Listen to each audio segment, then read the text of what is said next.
What is up, everybody? We're going to be starting here in just a minute. Don't worry about the timer. We're not going to do the whole thing.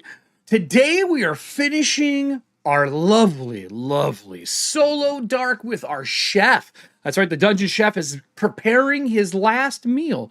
Don't worry, though. He'll become an NPC throughout the other Shadowdark stuff that we do. We got something special at the end of the show.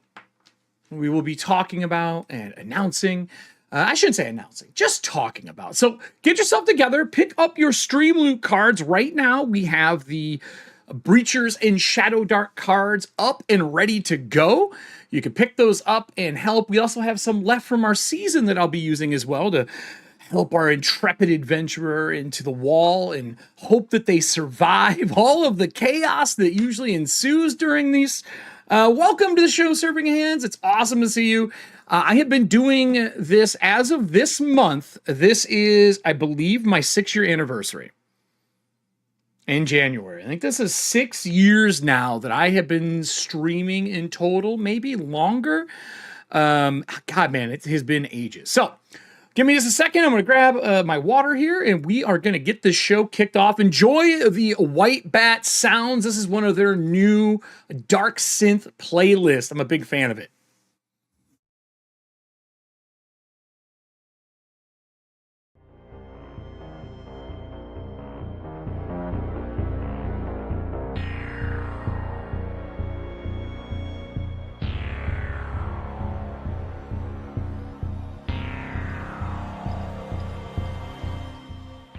If you haven't picked up your Frankhouse Dilemma, I highly recommend you do.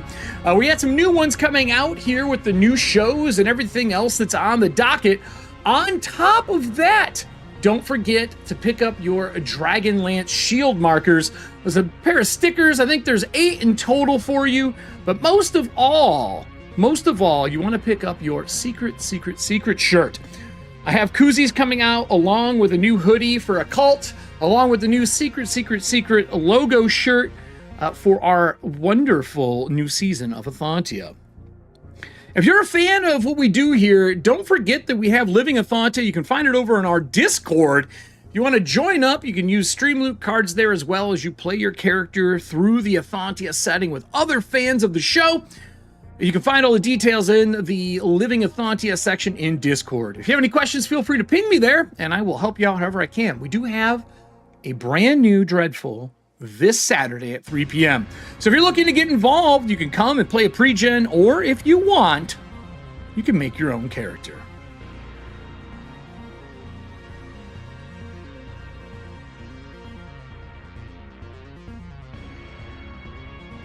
All right, buddy, enough of the advertisements. Let's get into this.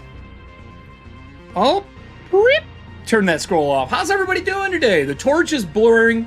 We got everything going. We have our Owlbear Rodeo set up in the background. I only have a few things to talk about to start the show, and then we're going to go right into our whole Shadowdark.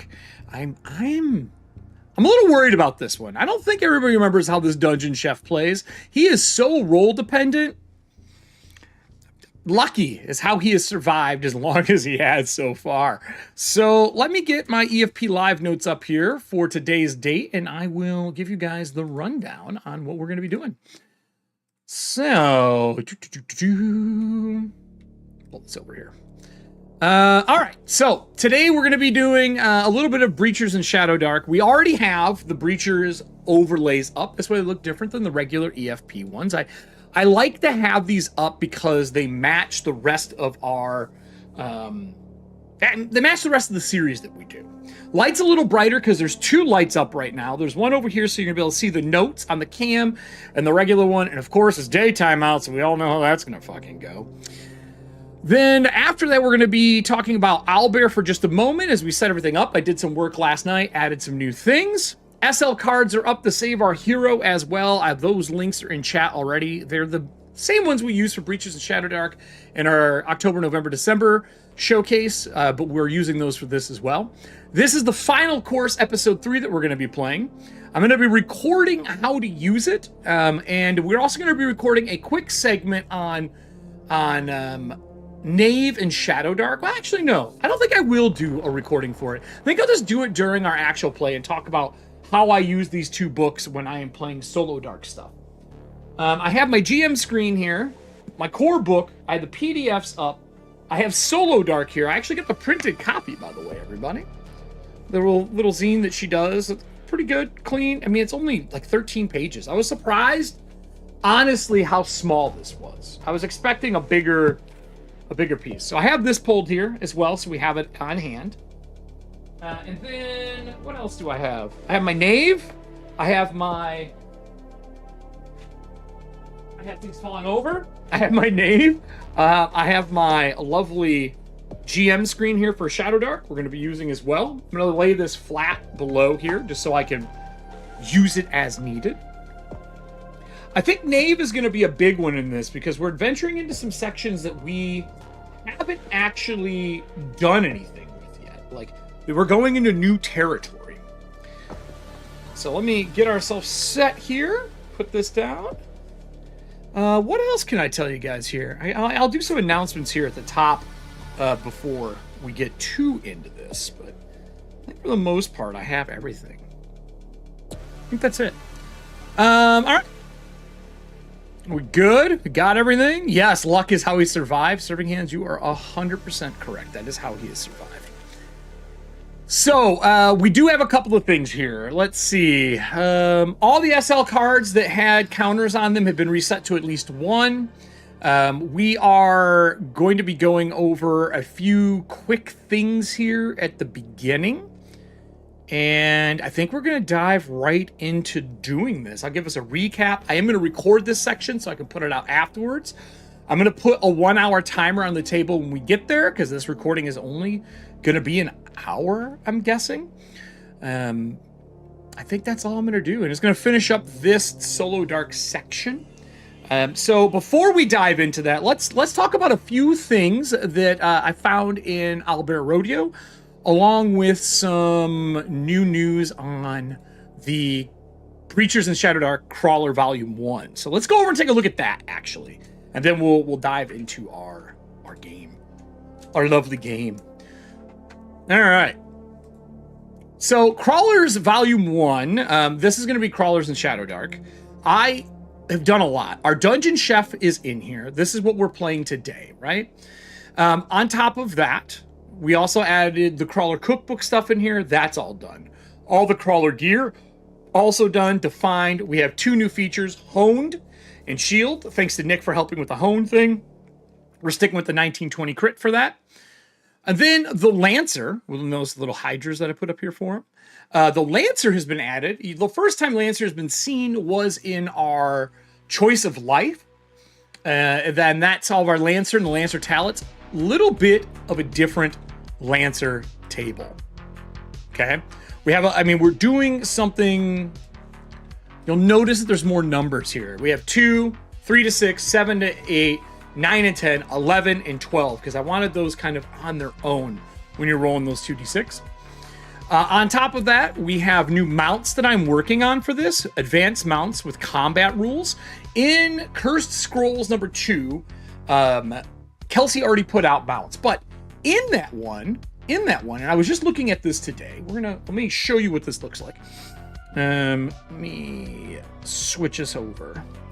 I wanted something a little different than what typically was shown. I could probably make this a little bigger, huh? Can I make it bigger? I can't. I cannot make it bigger. Who designed this? Who made this? It's like I made the overlays. So in this, you'll see that there is rules, and the big one is mounts can attack at 7+. And I wanted mounts earlier because I feel like they're a core part of the Lancer. So I changed that, but everything else applies. Everything else in here applies. And you'll see, because of the way that I've built this in the section, that basically they have Rider and Mount share initiative. So you only roll 1, so there's not more for the GM to maintain. It also lets that player make all their actions at once. They can attack at level 4 instead of 7. They replace the Rider's move with the Mount's move while riding. So basically, if they have a jump, a fly, that replaces the Rider's move. You lose that move action as you're kind of controlling them with your knees or whatever device. And then a mount can act alone, but it requires a DC, a charisma DC. Ooh, wait, we can change this. Boom, charisma DC 12 to command them. So you have to make a roll and tell them like, hey, go fight this creature. We have 4 new mounts in here to start. We have an Axe Head, a Gecko Drake, a Glyph Griffin, and a Zaddle. And these are very specific to breachers. And I should put some clarity on this. Let me turn this sideways. This is a little too bright on me. When I was designing this stuff, I really wanted breachers to be its own setting. And because breachers is such a different set piece for Shadowdark, I also wanted anything that I was making to be viable for other Shadowdark campaigns.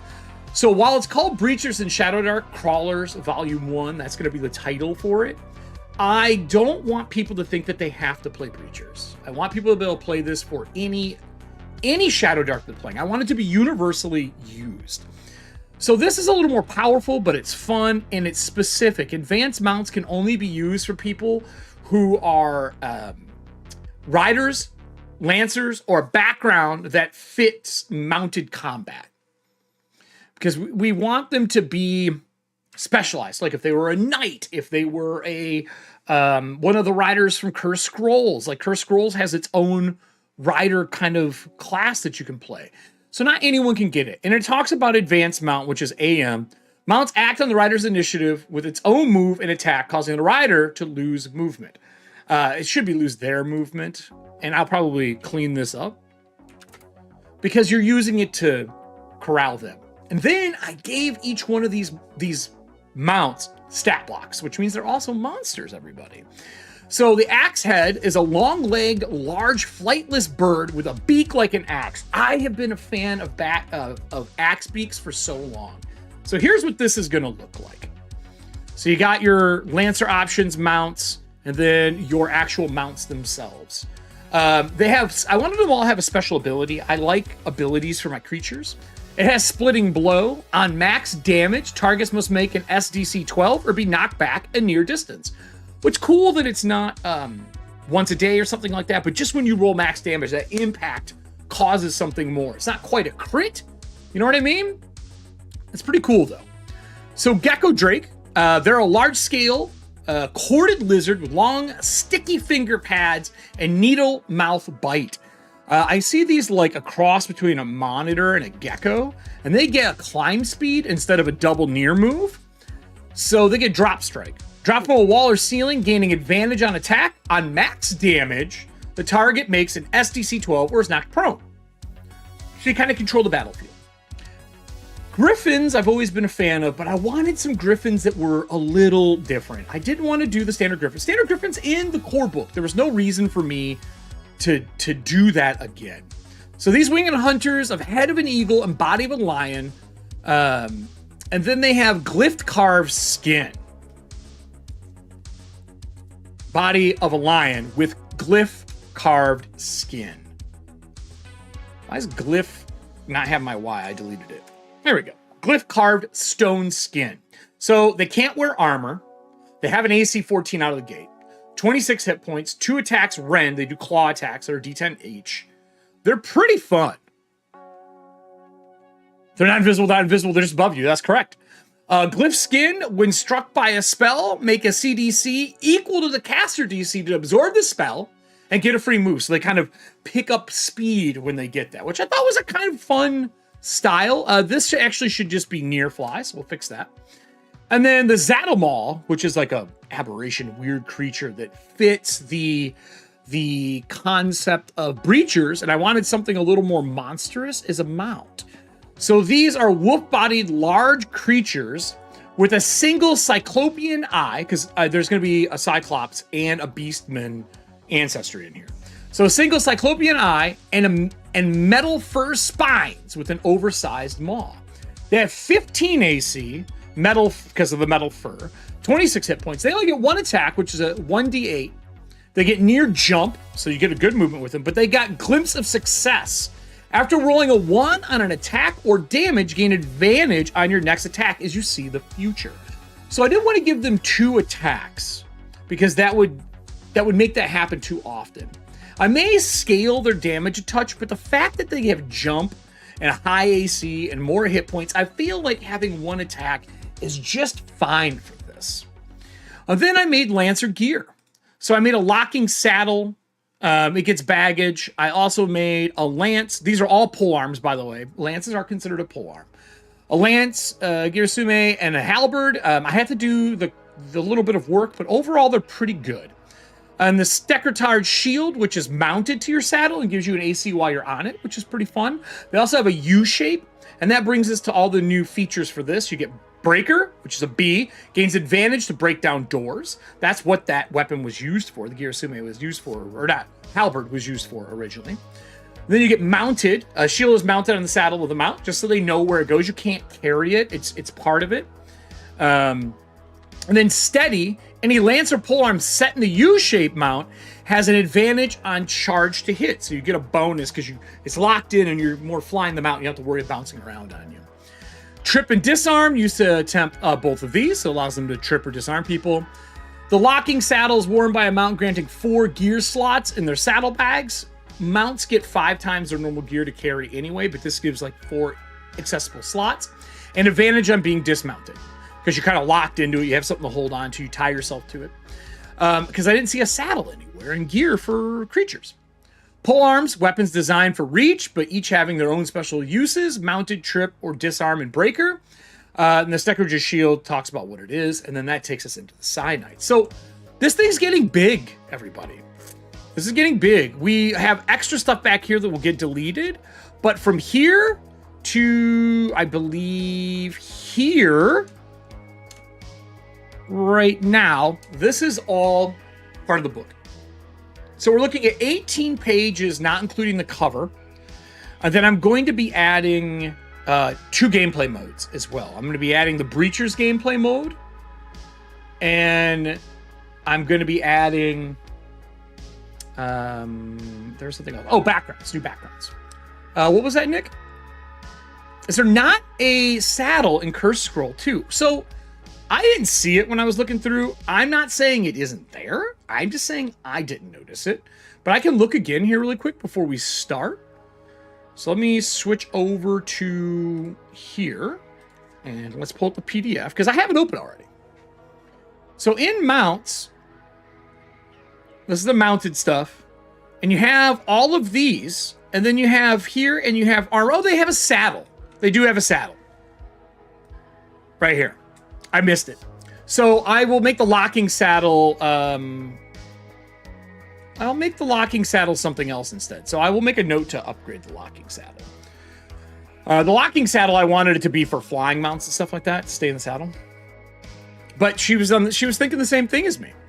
So we already have something in there. I'll change mine up to make it a little different. Maybe I'll make it saddlebags instead. And we'll just ditch the saddle and do saddlebags. That's my thought, at least. But anyway, that's everything we have. It's coming along. I think by the end of this, it's probably going to be closer to a 30-page doc. Or a 30-page zine. I'll have to go through and do some layout and hyperlinking, table of contents, put the rules for doing Shadowdark in there, cover art, and then fill my art pieces in. I'm going to be doing some artwork for those. But overall, I'm really happy with the classes. And the gameplay mode for Breachers is already written because I was using it for our Breachers games in general. And then on top of that, I have already 20... I think it's 20 or 50 backgrounds that you can add. They're a little more medieval in style. So those all get added in. The Breachers mode. And then there's some Breachers gear and Breacher coins that are going to get added. I think that's all going to go into this one. I want to make a decent sized one. 2 new ancestries. And then Volume 2, I'll start up for Breachers and Shadowdark Volume 2.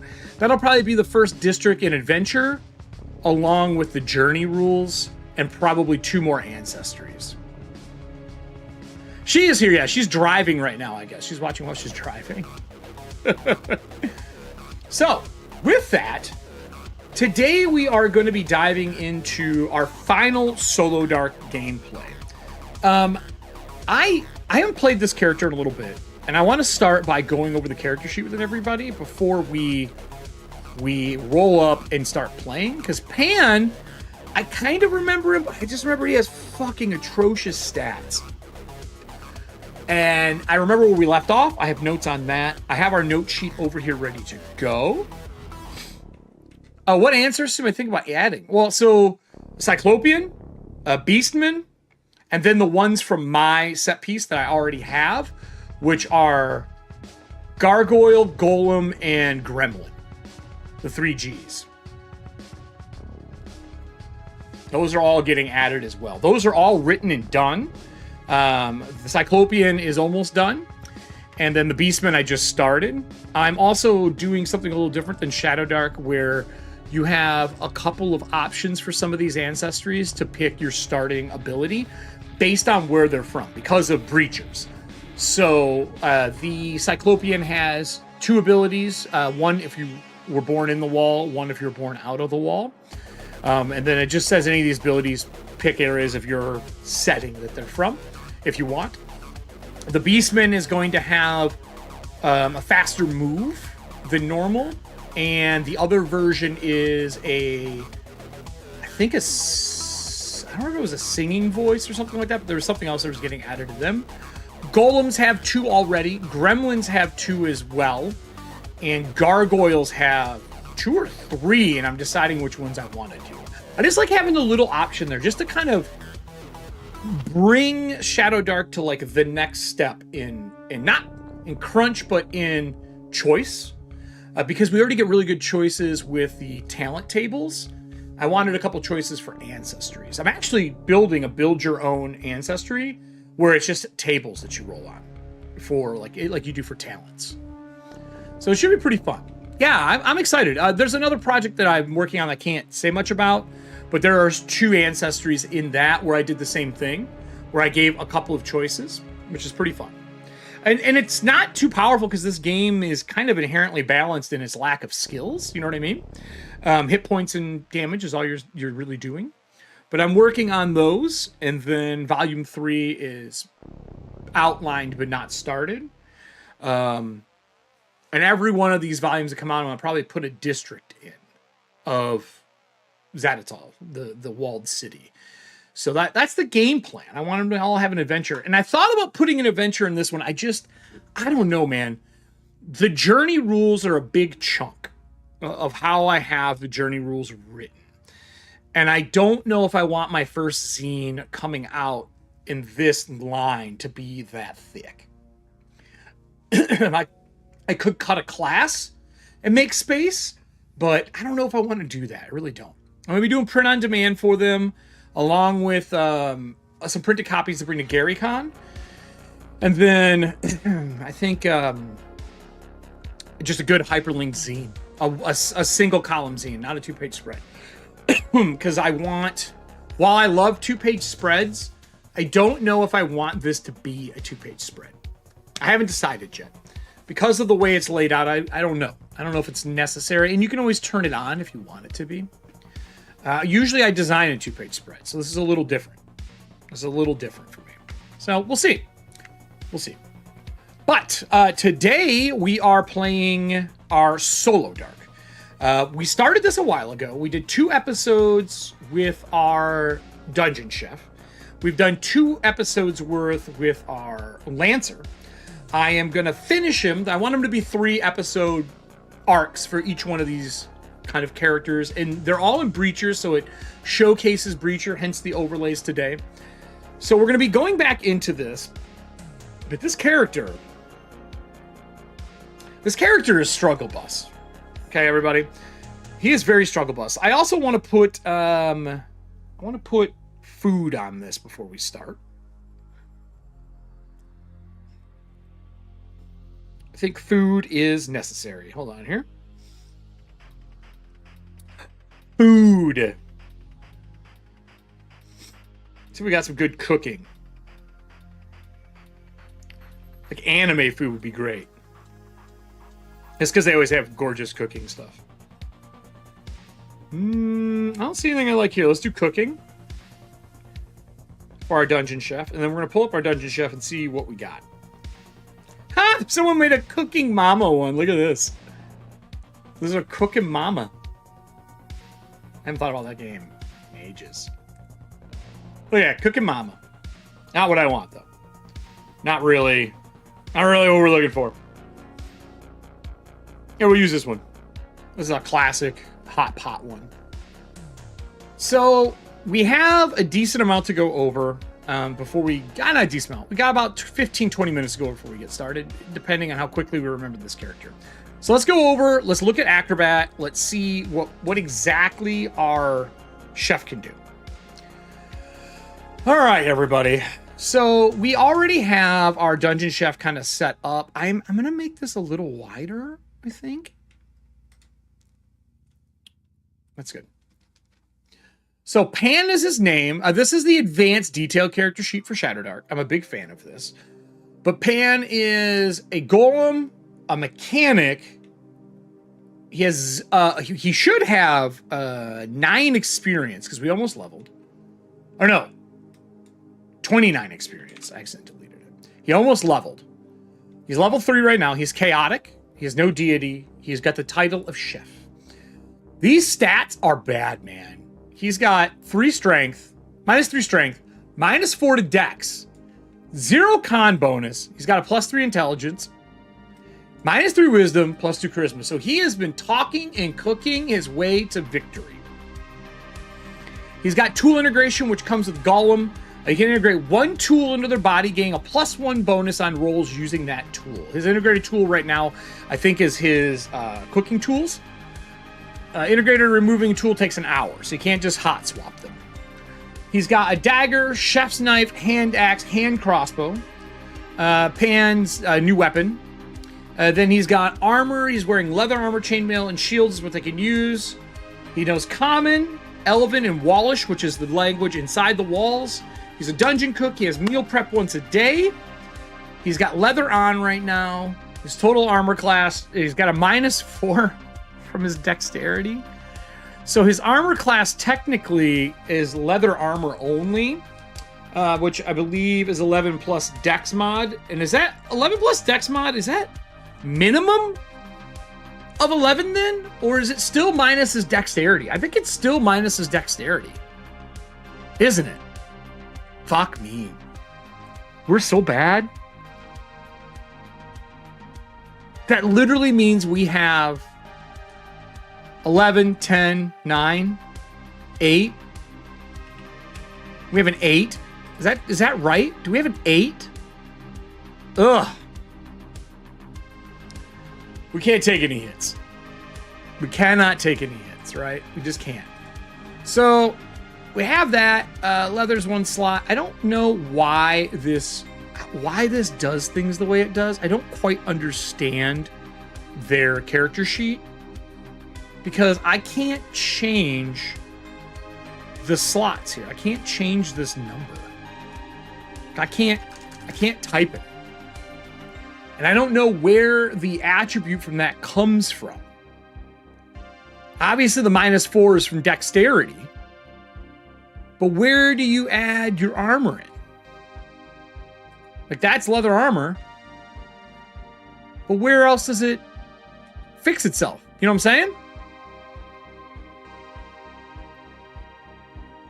Like, you got your knife, you got your attack modifiers, your damage modifiers. You got your hand crossbow, attack modifier minus 4, right? We suck. We're not a fighter. We have our journal with our items. Our total gear slots, what's used right now. And we have a journeyman's backpack, which gives us +2, but it doesn't let me showcase that. I can't type +2 in here. So I don't know how to adjust this. Like, if you type in leather, it just has slots. And this should be 0 technically.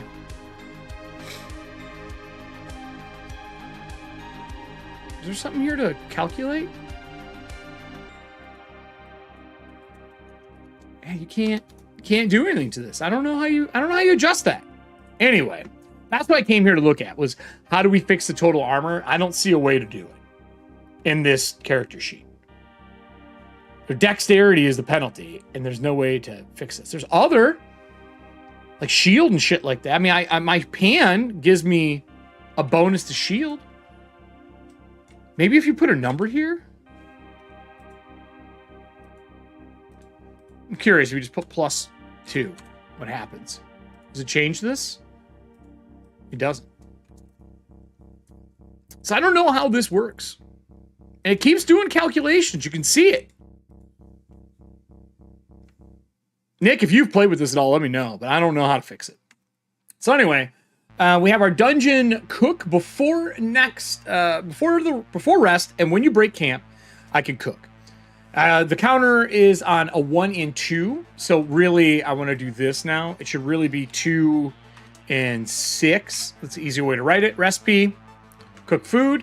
He has meal prep. He has got field dress. Field dressing allows him to cook monsters and make things out of them and help his crew and all that kind of stuff.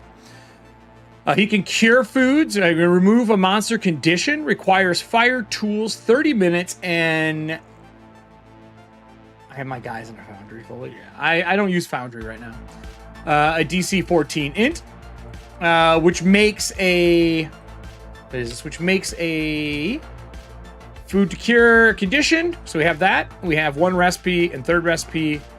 And then he's got 2nd. He's got ramjacks. He got a recipe of ramjacks. And he doesn't know what it does yet. He hasn't had a chance to look at it. Art for our chef. He's a golem with a fiery furnace in him. I think that's everything we have besides our notes on spells. Since we don't have spells, we have our recipes here. And he's got marinated grilled monster, gain +1 to stat roll of choice for 1 day. He's got rejuvenating stew. 1 person gains an extra use per day.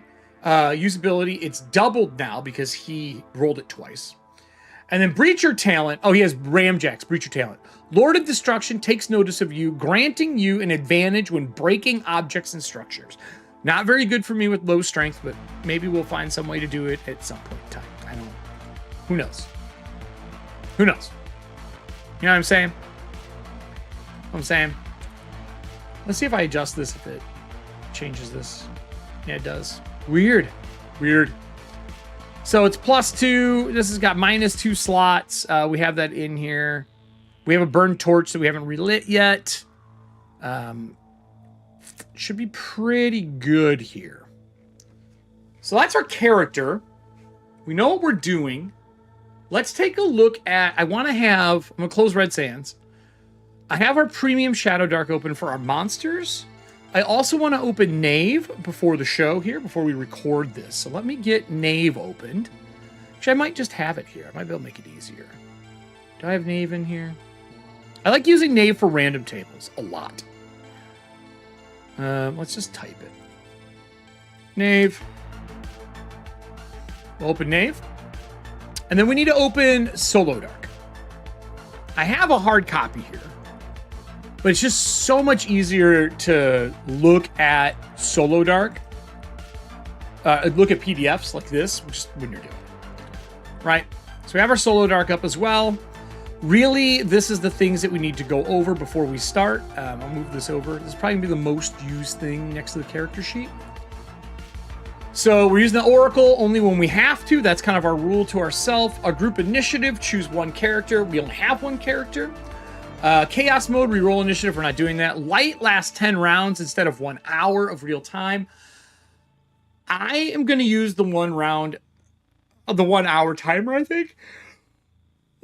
Instead of 10 rounds, because I'm not crawling all the time. And since I'm by myself, I like the idea of the 1 hour piece. If you roll a natural 20, you gain a luck token. We are keeping that, but we're using our Breacher dice instead, which is basically we get a d6 of them to start each session. So we're going to be using that instead.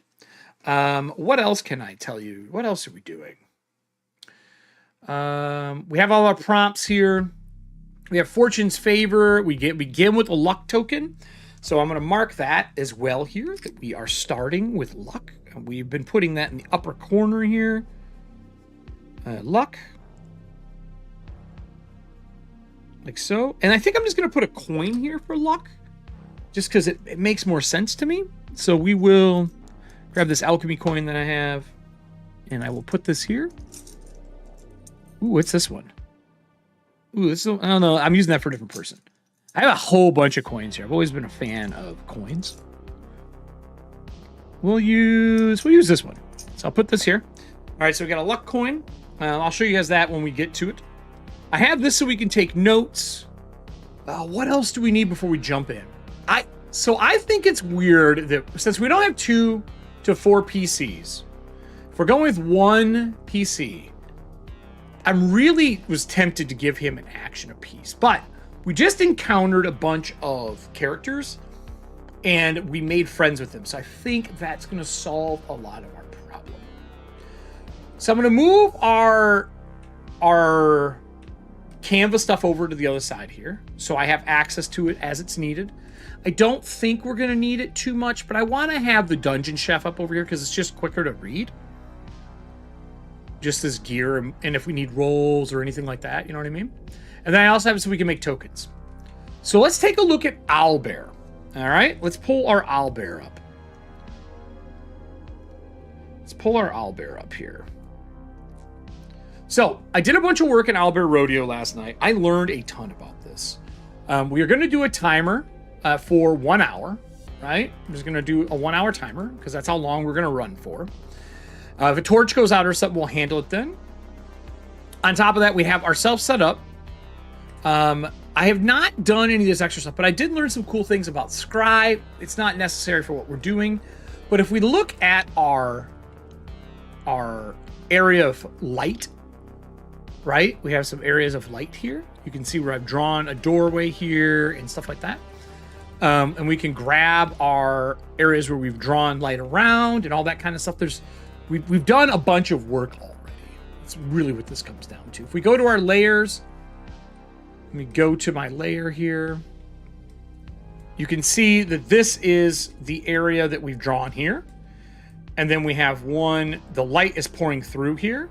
And there's a light generated from this torch as well. This one has a light, but it's not active because we're not in the room. But we're starting here. And we started 1. We've moved up our tower. Actually, I should probably here. Let me draw this out. Let's do this. I will tell you that the light for this game, ridiculously impressive. Ridiculously impressive. Like, the shadow runs so well for this. I don't even know what to say. Now, because I have it this way, we can do preview fog, and like now we can only see the things we've done so far, right? Really clean. I like how this works. We have everything kind of set up for what we're doing. But the only thing I don't know if I think I'm going to showcase our old areas we've been at. I kind of want people, I want to know that we were there. You know what I'm saying? So it's 25 foot. It's light. And then I'm going to make them character lights. There's bonfire lights. If you're there, you can see it. Or character lights. But I'm going to put the dither on them as well. Because I think it looks better. And it runs so smooth. It doesn't fucking matter, dude. It runs so clean. Go like this. All right. So now we have this nice kind of lit area. And you can see our light is here. Right? You can see what's going on. We have our NPCs here. I put the grid up, but I'm going to get rid of it. I just had it here to showcase it when I was playing yesterday. So you go down to the lower right. You can just turn the opacity down. I don't want anyone to know that stuff. So we're in here. It's packed. We're climbing our way up the tower. I'm going to look at our old notes here before I start recording of what we were attempting to do. And I'll pull them up on screen so you can see them as well. So, let me pull this up for you. It's our cam. I'm going to turn our light back so it's a little more visible now. A sec.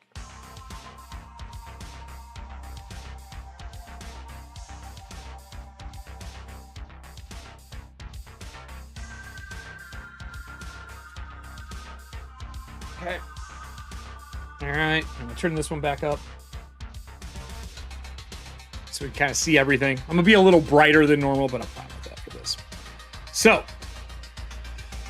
we started, this was episode 1, Lost in Wrath. We roll a D6 for our starting Breacher points. We haven't done that yet, but we will at the start.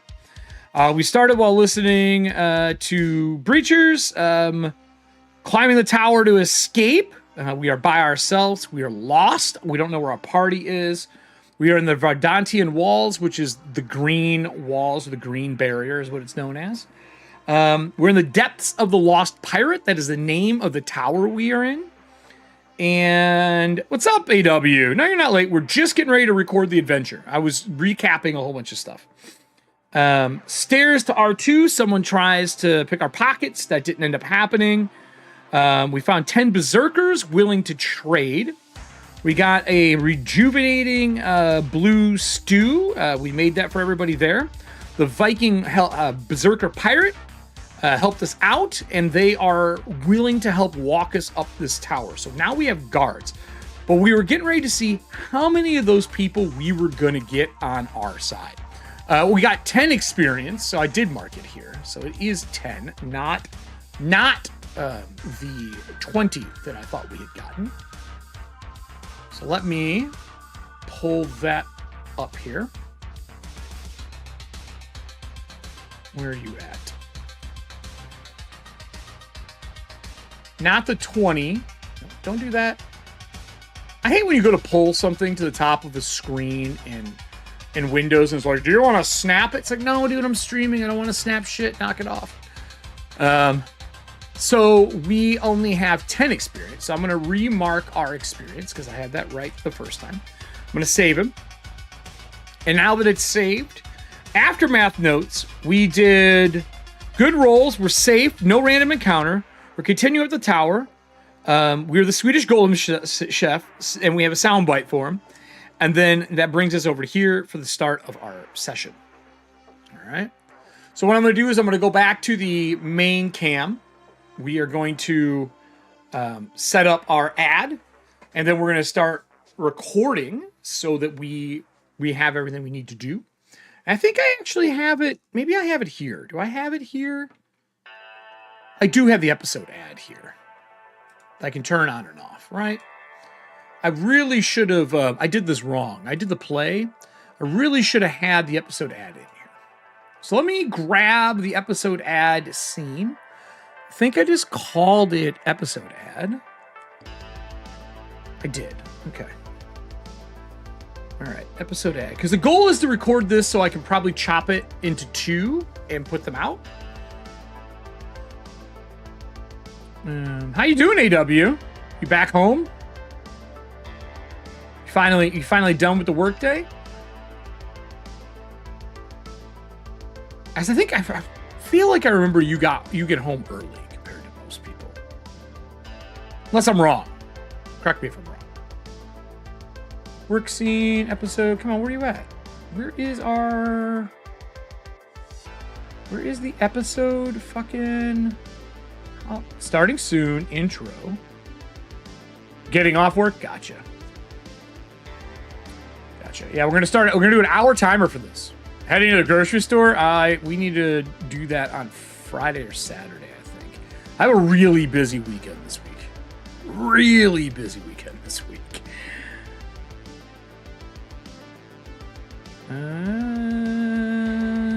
Like I'm taking Friday just to do editing for a bunch of stuff. And I went to bed way early yesterday, and I got up way too early today and fucked my schedule up for shit, which I do not appreciate.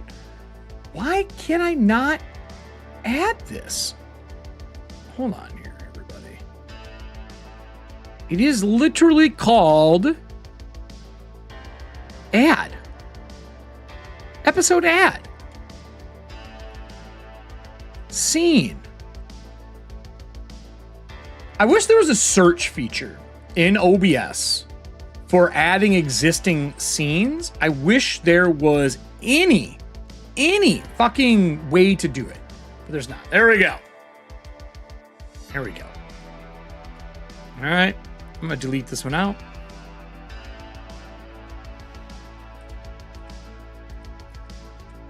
And we're going to restart this playlist.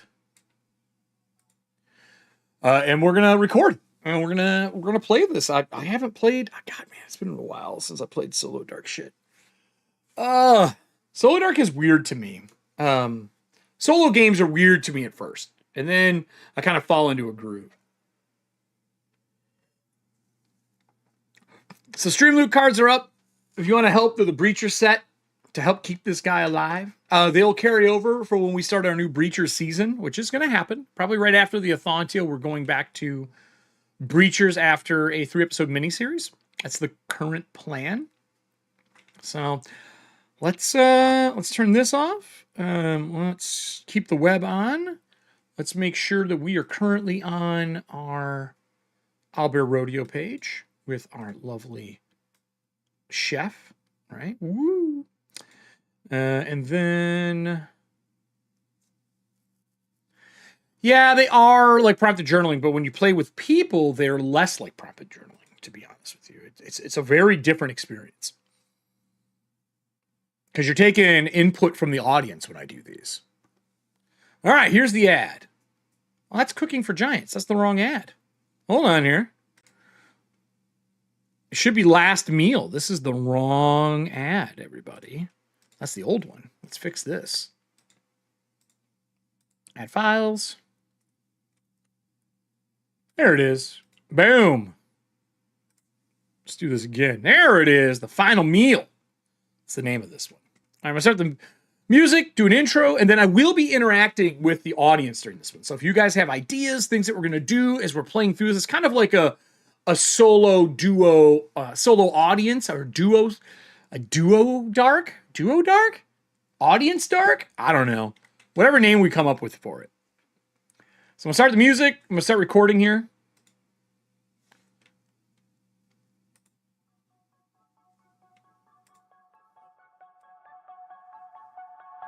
Music pretty good for you guys? How loud is that? Feels like it's pretty good. Over me? Yeah, test, test, test. That's not bad. That's pretty good. All right. Well, let's do that. Okay. So, 3, 2, let this animate one more time. I'm gonna wait for this beat to drop.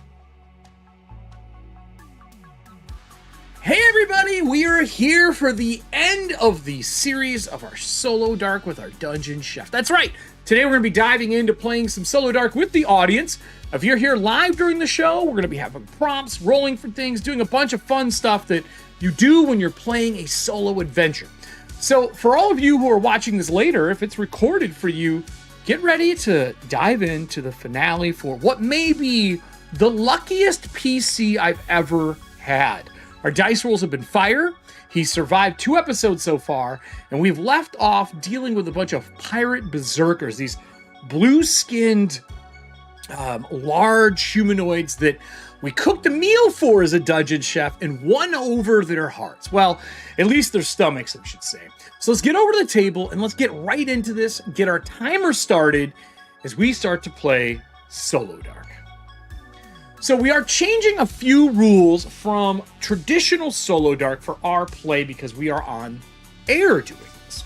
We've got all of our books in hand. I have my GM screen kind of sprawled across the table here for me. But I've also got our core book here in case we need to look anything up. I have PDFs to show on screen as well. We have our Solo Dark, which is just like a 13-page how to play. And then we have Knave, because like I've said, this is the toolkit you need to have in your arsenal for every GM in any game that you play. It does fantastically. This, and I would say masks. If you don't have masks, I would pick up masks as well for doing NPCs.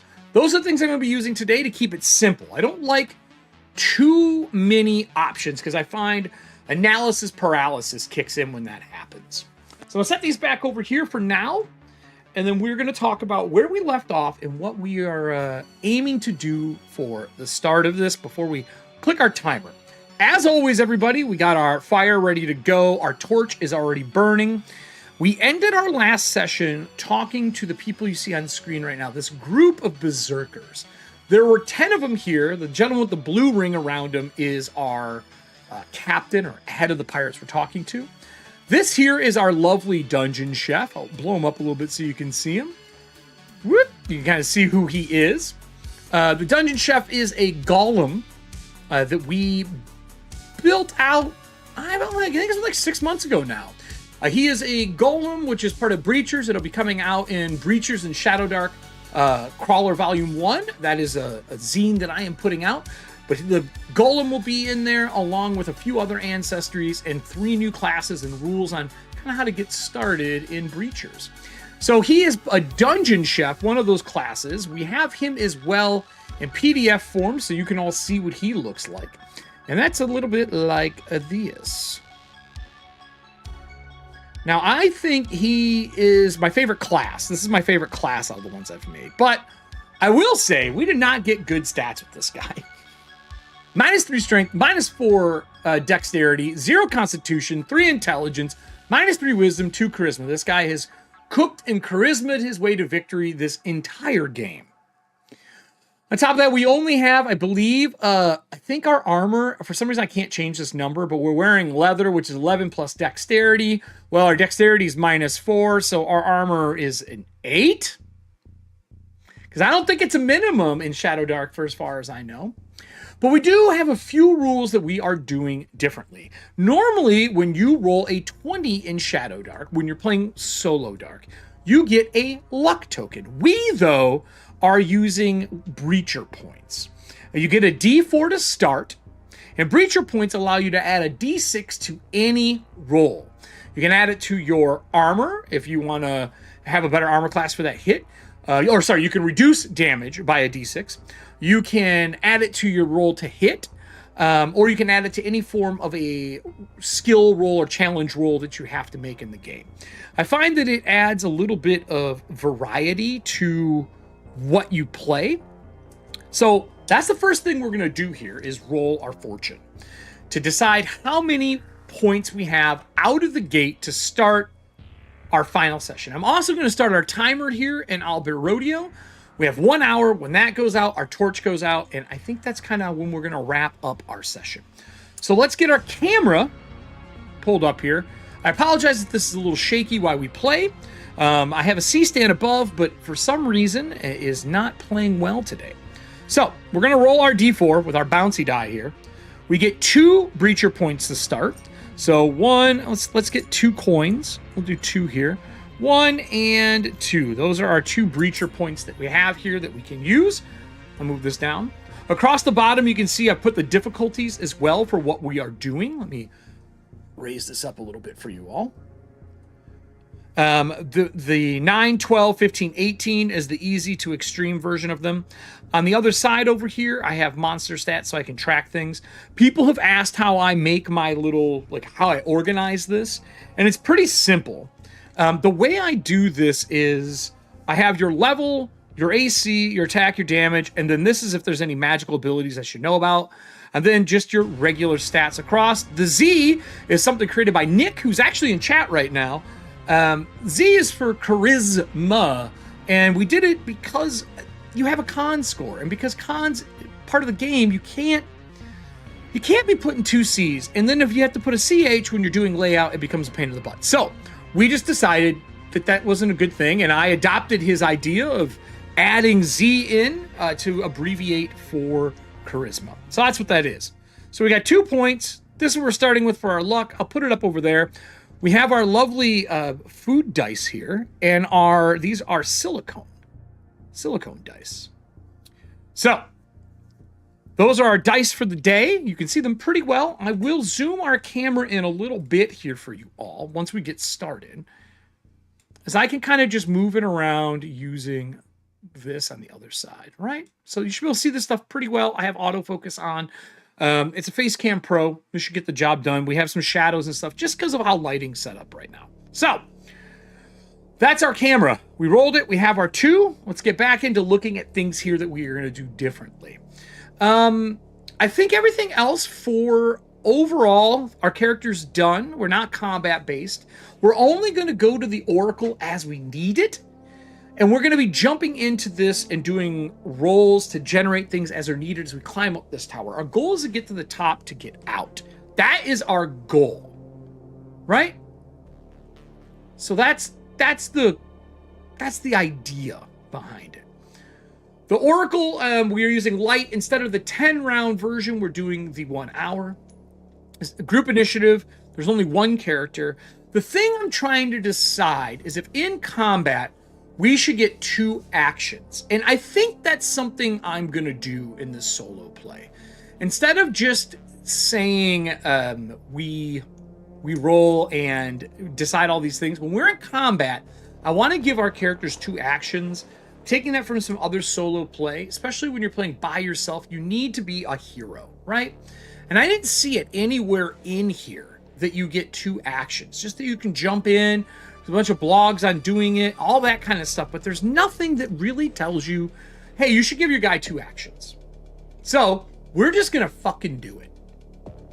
We don't have to worry about dungeon names for this part, but we have these here. We have dungeon names here. We have our Shadowdark book pulled up with our monsters. Also, all the random tables are in here for encounters if we need them. Currently, we are in a dungeon.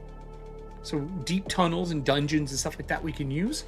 And then we have Knave here to help us out. I'm pretty set if everybody else is. So let's how do I want to start our session? Okay, I know what we're gonna do. With the night settling and we slumber for the evening, bonfire set by the berserkers around us. Our golem Pan takes some time to himself to think about how he's gonna get through this tower. The captain has told us that he has a map and knows how to get through everything that is here. And that this is a fairly dangerous tower to be scaling by yourself. That we should really be thinking about traveling with somebody. We're on level 3, and he says that there are 7 in total. And the top of this tower does allow us to exit out of the wall. In Breachers, everything that is part of the journey, when you go in the walls, they are literally gigantic, mile-high walled structures, and the inside there's an entire community of people who live in them. And then actually between those walls, the barriers themselves, are districts that make up the setting of Zadatal, the walled city, or the secrets within the walls. We are inside trying to get out after being robbed, and if no one remembers, we were jumped and our party was beaten up by our cast from our Breachers and Shadowdark. They took over the resemblance of who they are. They even took a lot of my recipes, hence why I only have so little now. Our Breachers from Astrolane, they believe in astronomy. And this gentleman has given us a map to look at for the rest of this tower. So I'm gonna change some of the marks that we have here so we can see more of this tower and decide if we can make our way out.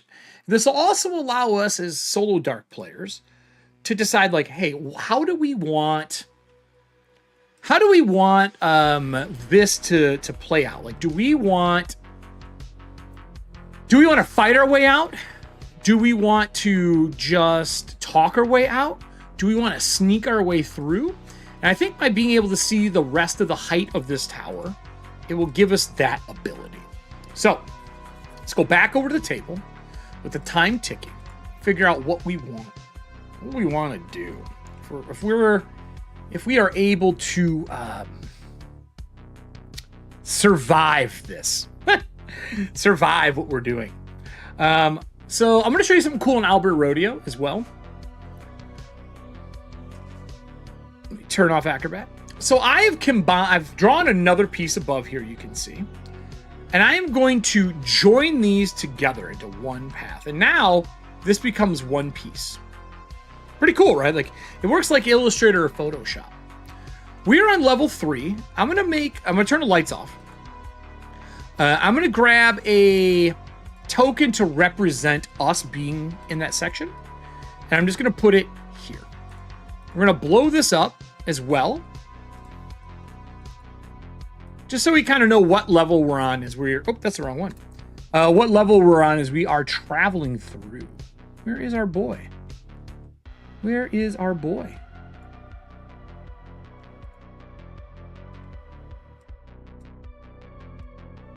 Oh, there you are. Why are you? That's weird. Normally the breacher tokens are really easy to find. So if we go into here, we're gonna grab our Chefy Chef. Where is our Chefy Chef? I'm gonna drag him onto the table and use him. I'll make him a little larger so we know where we are. We're in level 3 right now. Let's kind of mark our ascendance up the stairs. So after talking to him, looking at the map, I think we're gonna make the decision that we're gonna be in danger doing this by ourselves. There's a lot of levels up. There's a lot of holes that go in and out of this section. I don't particularly like the idea of us getting murdered trying to travel this ourselves.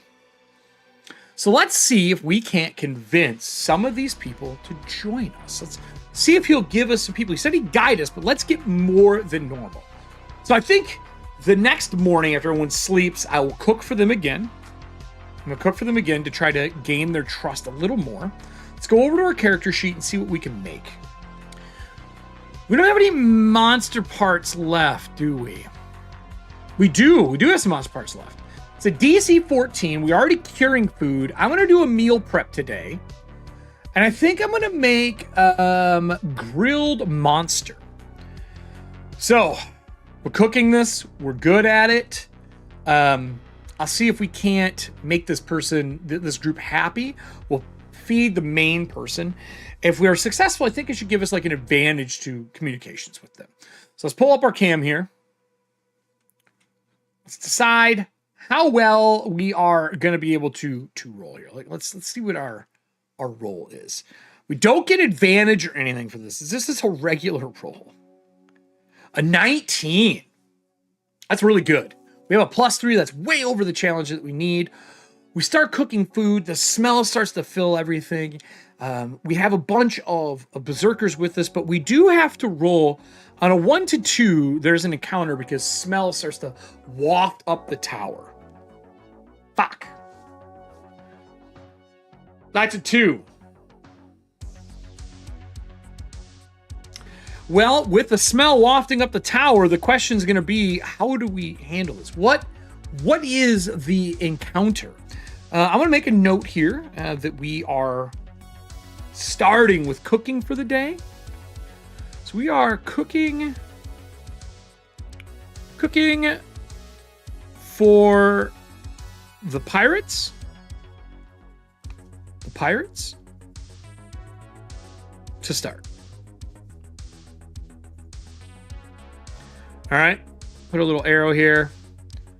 And then we roll a 2. Ooh, this pen's getting dead.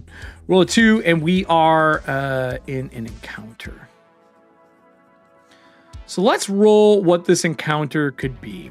There's a couple ways we can do this. We can do a random encounter, which is kind of what I'm leaning towards here. So let's pull up our PDFs. I think we're gonna look at Shadowdark. We're gonna pull up the encounters and see like what's the chance of an encounter causing issues for us, right? I think that makes the most sense. How do I want to do this? Yeah, we have to do it this way. All right, so let's look at the encounter tables then for the main book. So we're not deep. What would we do? Deep tunnels? Do we think deep tunnels are good? What do we think's what's a good chapter here for this? I don't know if I want deep tunnels. Let's close some of these up as we're looking through. Random encounter tables. Oops, I just closed it, I think. Random encounter tables. Let's see here. What do we got? We have a lot of options for random encounter tables. We're going to scroll through them. We're not in the Arctic. Doesn't matter. We're not in Artisan District. Doesn't matter. It's not really a castle. I mean, it is towery, though. Maybe. Cave. Cave is definitely the better choice. So let's get some percentiles here and see what we get. 59. What is a 59? A blue tusk clan goblin shaman and 2d8 goblins rampage into the area. Oh, buddy. They hear the smell, or they smell the food. They probably hear the noise, and they're going to be rampaging into the area. All right, well, if the audience would like to roll me 2d12 to determine what kind of danger we're in, right? Roll me 2d12. I am going to set up our monsters, and I'm also going to roll for distance here. So in Shadowdark, there is a distance that you can roll for how far something is when they realize what's going on. It is a d6 roll. I'm going to roll 1d6. A 4. They are near when it happens. So are even or odd? Are they above or below us? I think even, they're above, odd, they're below us. Odd, they're coming in from below. So they're on the floor below us. Blue Tusk Goblin Tribe. 2d8, Nick. 2d8. 2d8. They don't fuck around here. They're giving us 2d8 rampaging goblins. I think that if we're going to have combat, we're going to have to see if they're hostile. They're rampaging. We'll see if they're hostile. We have a thing we can check on here for reaction is 2d6 plus charisma. So I'm going to roll 2d6 plus charisma here. Actually, we'll use your 2d6 you did. 4 plus their charisma of 1 is a 5. They are hostile. This is bad, everybody. This is very bad. Oh, come on. Are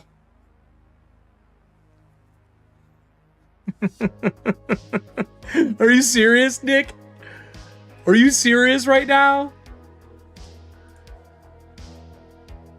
Well, that's 1d8 from you. That's 8. Yeah, I'll check it out afterwards. That's 8. So we got 8 on the first roll and a 1, a 9. We got 9 of these little bastards. 9 gobos. 9 gobos. So let's go down to goblins. Let's see how dangerous this is going to be for us. 9 goblins. Man, I don't like this. 9 blue tusk goblins.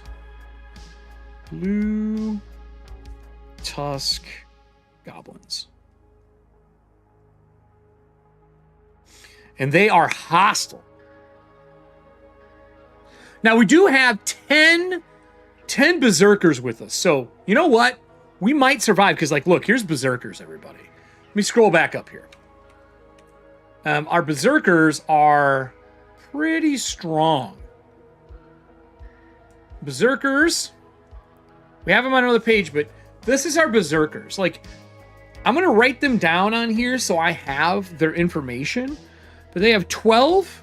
They get 1 attack. They have 10 HP. We have 10 of them, right?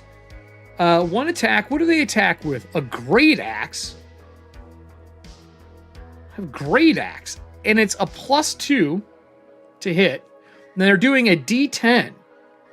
Or they get a spear. It does close near, right? And that is +2. And that does a D6. Okay? Their stats are 2, 1, 0, 1, 0, 0? 1, 0. So 0, 1, 0. Okay. That's why they're so easy to get on your side. And their alignment is neutral, and they are level 2. So that's what we got helping us. I could just leave these fuckers to fight. I'll be honest, because they're already hostile. I'm not going to try to talk them down. I don't think trying to talk down already hostile creatures is a good idea. So let's go down to goblins.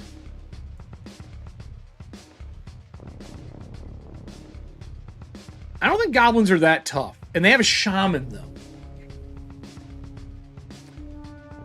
All right, well, I'm going to mark their hit points and AC on here. What's their hit points? Goblin hit points are... Their AC is 11. Their HP is 5. I don't know if fighting these are going to be a good idea. We have Streamloot cards on our side. But that shaman... I don't like this. I'm going to mark their page. This is something else I do a lot, everybody. So, let me show you something here. So, when I'm doing these, I like to mark page numbers as well, in case I need to reference them again. So, like right now, looking at the Shadowdark, I know that the page number is 221 for these.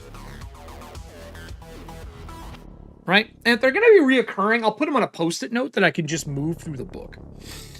So as these things come rushing up from below, hooting and hollering, these odd blue-skinned pirates start charging down at them as a reaction, because I think that's normal. We're talking 10v10 fight. I could sit this out and see how this happens. I have some rules for doing mass combat against 2 groups. I think these berserkers are going to take a lot of them out. But goblins can't be surprised, and they have a spellcaster on their side.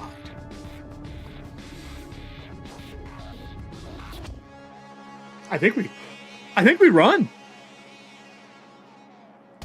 I don't think we stay. I think we go up a floor. We can't go down. I think we run. So let me look at the Streamloot cards and see if we got something fun that I could use. Like, do we have an escape card? Dude, if we have an escape card, this is 100% what I'm doing. First, I'm going to use Serving Hands disadvantage on roll. And I'm going to apply that to whatever the first thing the shaman does as my blue card. And then I am going to...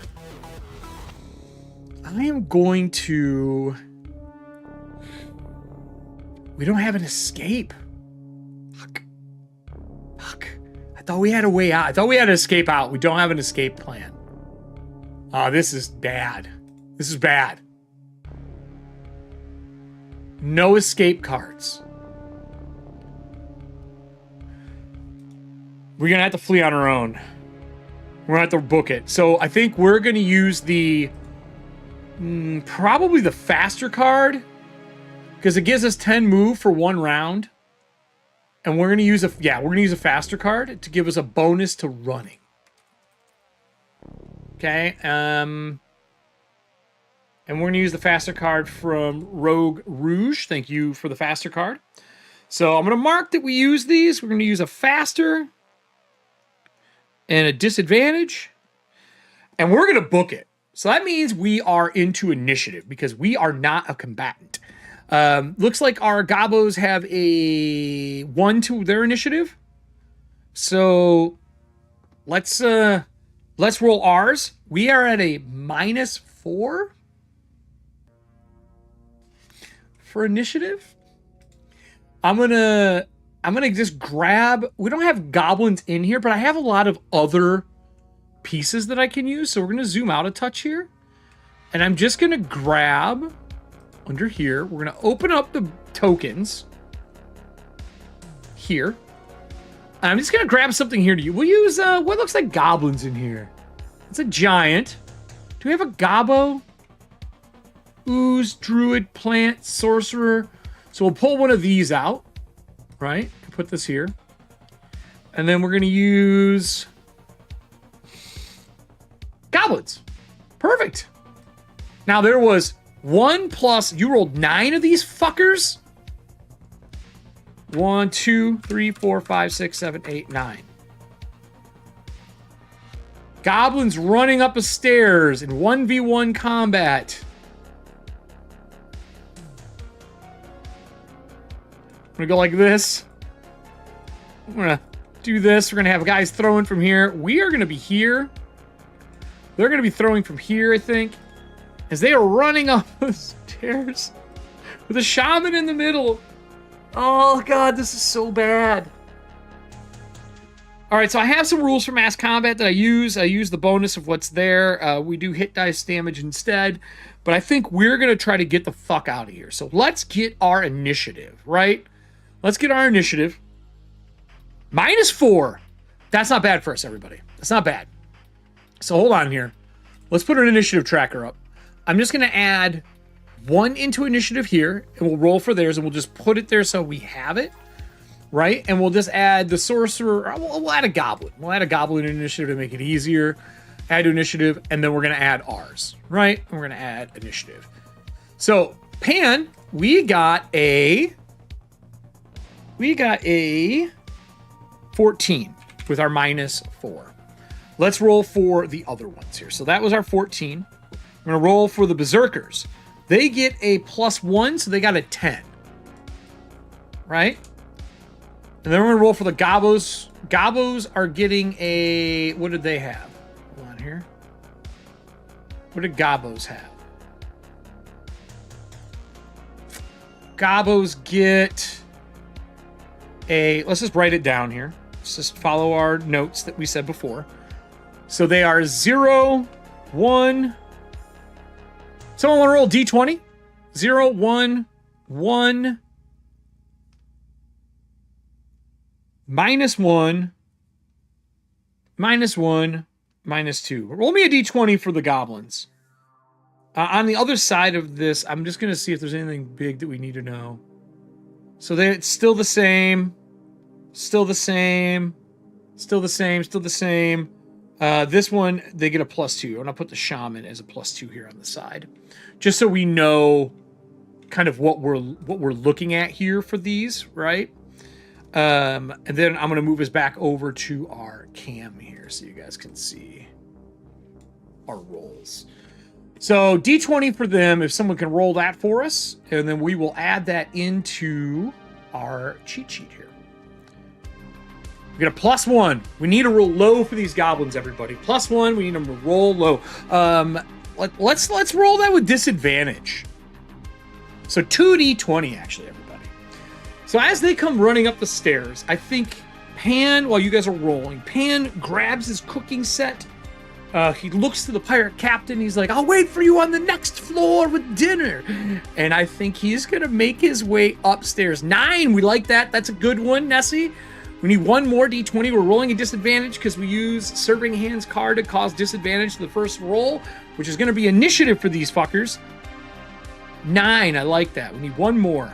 We need another low-ass roll. Right now, that's a 10. That means they're tied. If we can get lower than that, that means that our Berserkers will get to go first. And with the spears throwing and everything else, they're going to be able to pick off these goblins, I think, pretty well. I think they're going to do pretty well. I have a fun way to handle mass combat, too. So, we pack up our stuff. We go first, currently. We're going to run up to the next floor.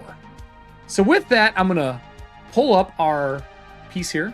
We're going to uncover, and we're going to uncover this floor while you guys are rolling that second one. So we're going to go boom, boom, boom, boom, boom, like so. That, right? And we're finishing. And then we're going to grab this one and this one, and we're going to merge them together like we did last time. Join. All right, so we got this nice glow. Okay. That's kind of what we're looking at here. We're going to put our darkness foot back on. So we grab our stuff. We are going to run up the floor, like so, into this room and try our damnedest to stay safe. To stay safe. We want to not die here. I am going to turn on, what should this be? Disable.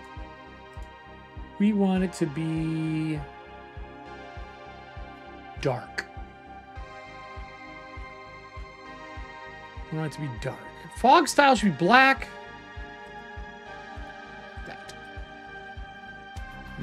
this to be dark. We don't want any light in here. Perfect. Okay.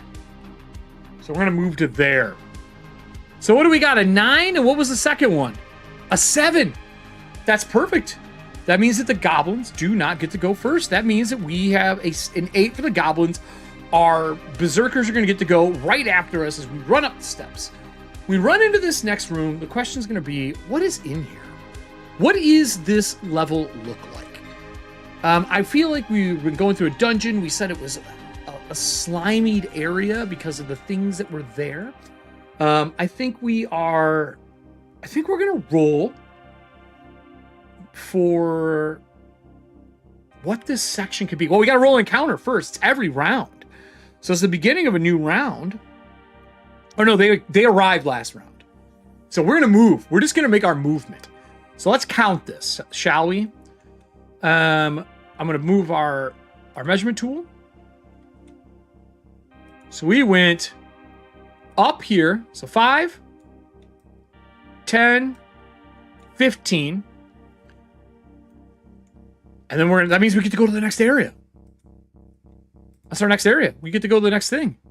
10, 15. We're just going to keep going. I don't think we stick around. I think we keep walking, right? We keep running. We said the next floor, but what we really mean was we want to be safe as fuck. Please don't kill us. And we're going to continue our run to here. Right? That's our plan. That's the goal. Our torch is still lit, and let me make sure we have our torch. We have 30 movement. Cool. And we are going to make our way up to here. And where do we come out here? Does it say where? Oh, I forgot to add a door. I apologize here. So you can add doors, which are pretty cool. So you grab basically an area here. So we're going to grab this, and we are going to move him in, and we're going to add our doorway. Look at that. Come on.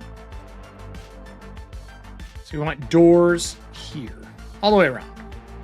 So just basically so we can walk in and out, and this will allow us to move our way in. Like that. Okay.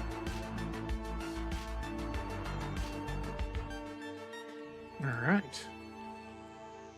I don't know how I want to do this. I'm afraid we're gonna die here. Like hold on, we gotta pause here. I'm pausing the timer. I'm afraid we're gonna eat it here, going into this solo. Like legitimately.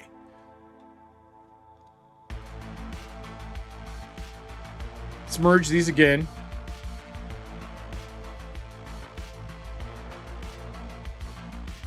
Join them. Okay. Oops. And now we can move our guy over. Let me undo our timer. All right. Play. I feel like if we come into here, because it looks like that's the entrance. This is a slimy filled area. We ran through this cavern. We were at 5, 10, 15, 20, 25 movement. Our movement is 35 right now. Hold on here, because we use that card to have extra 10 move.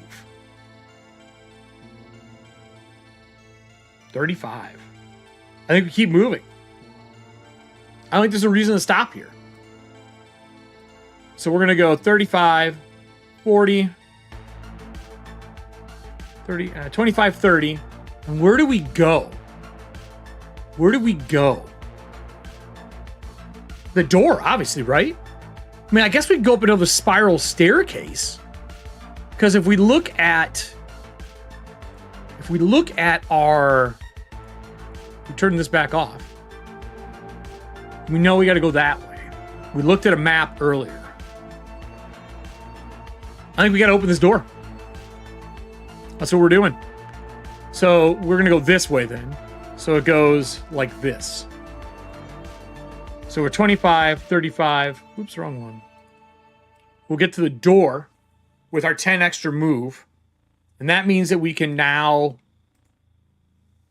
we can now try to open the door. So we get to the door. Is the door locked? I think this is an oracle question. I think we're at our first oracle question for this. As we hear the combat down below, we're going to do a result from the oracle and see if we are in danger. Is this door locked, oracle?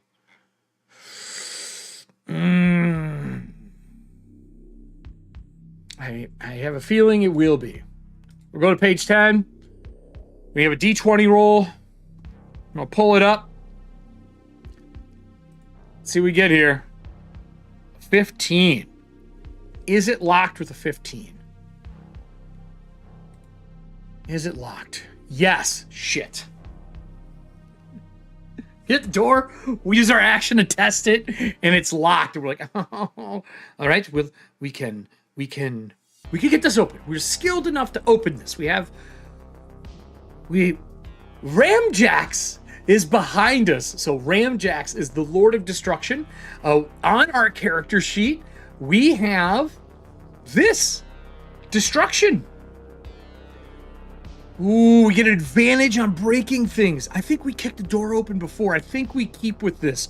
But first, we got to go back downstairs to the other people fighting. As the echoes is going up the tower, we hear combat. Now, here's how this is going to go. They go first. For every 1 over the AC of the goblins, they do additional damage, additional die of damage. And this lets us wipe out goblins in like a mass. So we're looking for a high roll. They have high ground. We're going to give them advantage on the roll. Where's my other D20? I'm going to pull up our cam so you guys can see this. And we've got advantage, and this is the Berserkers. Got an 11 and a 14. A 14, 15, 16 versus 11. Right? Versus 11. So that's 4 over. So we're going to be doing an extra... We're doing spears.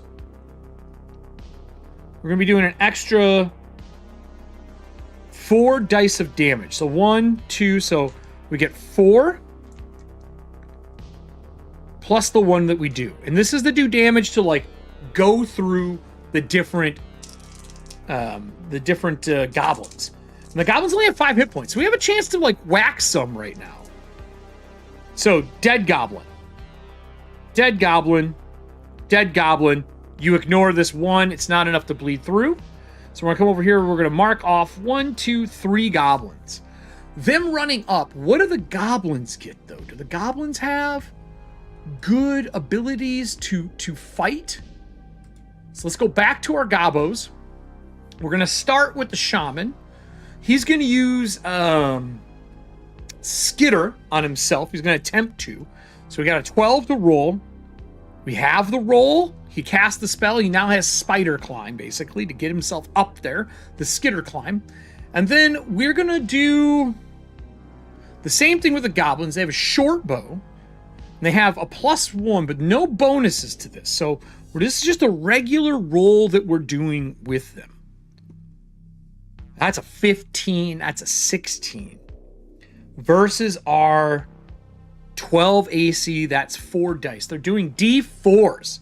So I don't have enough D4s that are readable here. So I want to try something. Let's go over, since we're also learning the table while we do this, right? Like we're kind of getting this done. I'm going to move our initiative over to here. Okay? And then I'm going to grab our dice box. And we get to do D4s, and we know we're doing 1 plus 4 more, right? 15, 16, 4 more. So 1, and then 4 more. 1, 2, 3, 4. So 5 in total, and we're going to roll this. Check this out. It rolls them all for us. And they roll fast. So what is our total damage is 12. That only takes out 1 of our Berserkers. They're down 1 Berserker on the ground. As combat continues down there, we go into the next round. We're at the door. We need to roll to see if we are going to be in danger right now. Audience, if you guys want to give me a D6 roll, anything but a 1. We don't want a 1 right now, as we're going to attempt to pick this or break this door. We have advantage on our roll because we have the blessing of Ramjax, the god of destruction in this game. I think we're also going to use a... We might have to use a coin to give us breachers. So let's try this. So we rolled a 4 and a 9. Our strength sucks so bad. We're so not made for this. We're at a -3. I think this door is probably a 12. I think it's a normal door. So we slam against it once. It didn't work. I could roll a d6 and try to add to it. I don't want to do that.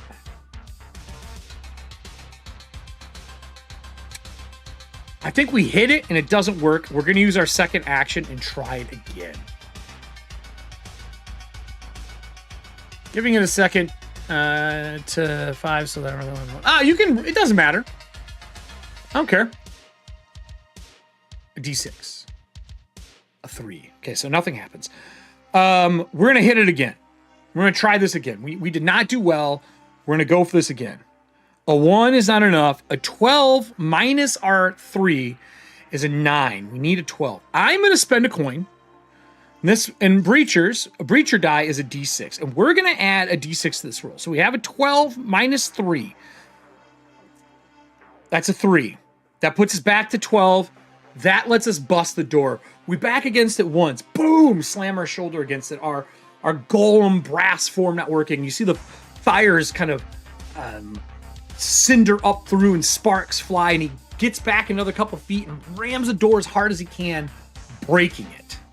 We did not use a card. I am going to use a quicker card again from Nessie. So we have an extra 10 foot of movement this round as we smash through the door and continue up into the next area. So let's take our lovely smoke here. I'm just going to go like this. This is probably easier than what I have been doing, to be honest. I don't know why I wasn't doing this. We're going to combine all these together again into one. We're going to join them together. And now we're going to count our time to get up there. So we're going to grab our ruler and we're going to go up. So we're going to go 1. So that's 15 here, right? Boom. And then that 15 will take us up into here. So let's go from here, 15, 20, 25, 30, 30 foot will take us to the center of this room. So let's take him to the center of the room. So now we're in here. The question is, we haven't encountered anything. There's a door on our left, a door on our right. We are just sprinting to get to the top of this tower. Our torch is still going. What is this room? What is this area? I see like blobs and like weird things around. Let's check the Shadowdark. Let's go into the random generator. I'm gonna actually do Knave for this, I think, instead. We're gonna do Knave because I want like descriptive pieces. So let's go down here and check Knave. Let's do, where do we have it at? They have like traveling and description. Do we have a table for this? Generating new spells. Let's use buildings. Maybe buildings? Cities, towns, inn names, factions, missions, rewards, warfare, downtime, recruiting, monsters, bestiary. I thought they had traveling. Maybe traveling had it. Yeah, here we go. This is what I was thinking of. So we got weather for traveling here. Traveling shifts. Locations. This is what we're looking for. A location. Like style, maybe? Structures. Delving.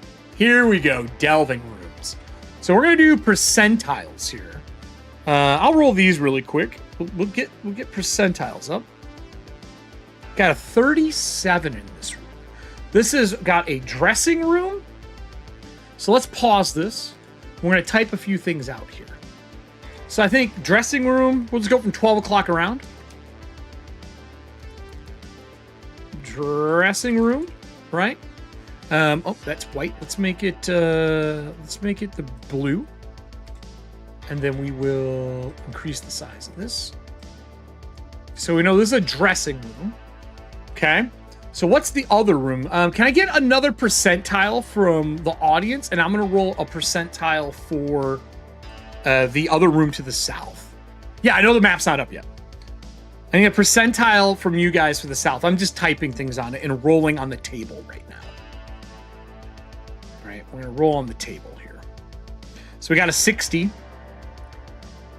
Our 60 is map room. Okay, so we're going to cut this one. We're going to duplicate it. And we'll move it down.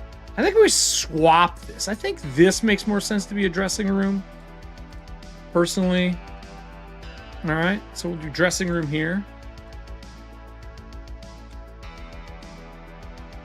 Let's do this like that. Yeah, no, I know. We're gonna do a dressing room here instead. And then this is gonna be a map room. Okay. So now that means we have, what is it to switch back to this? Is remember V? So now we got a map room, a dressing room, right? And then what did you guys roll? A 99? Okay. And a work pit. A work pit? What the fuck is going to be a work pit here? Okay. A work pit. Let me do that.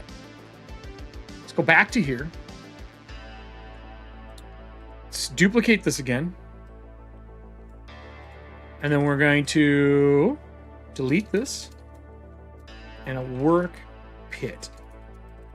So this like steps up and kind of comes down into this work pit area. So people are working here. Okay. I think it's a slimy floor because we said this place was kind of goopy and worse the further up we went. There are holes around the sides that have things that have obviously crawled through here. Our goal is to continue going, but our actions are done. There is a dais, like a pedestal that comes up with slime in the middle of that area. That slime could be a problem for us. We don't know what it is yet. We're going to have to roll another encounter roll when we get back to us. We're going to start our timer back up, and we're going to go back downstairs. And we are going to finish, well, we're going to do another round of fights. So let's pull the cam up.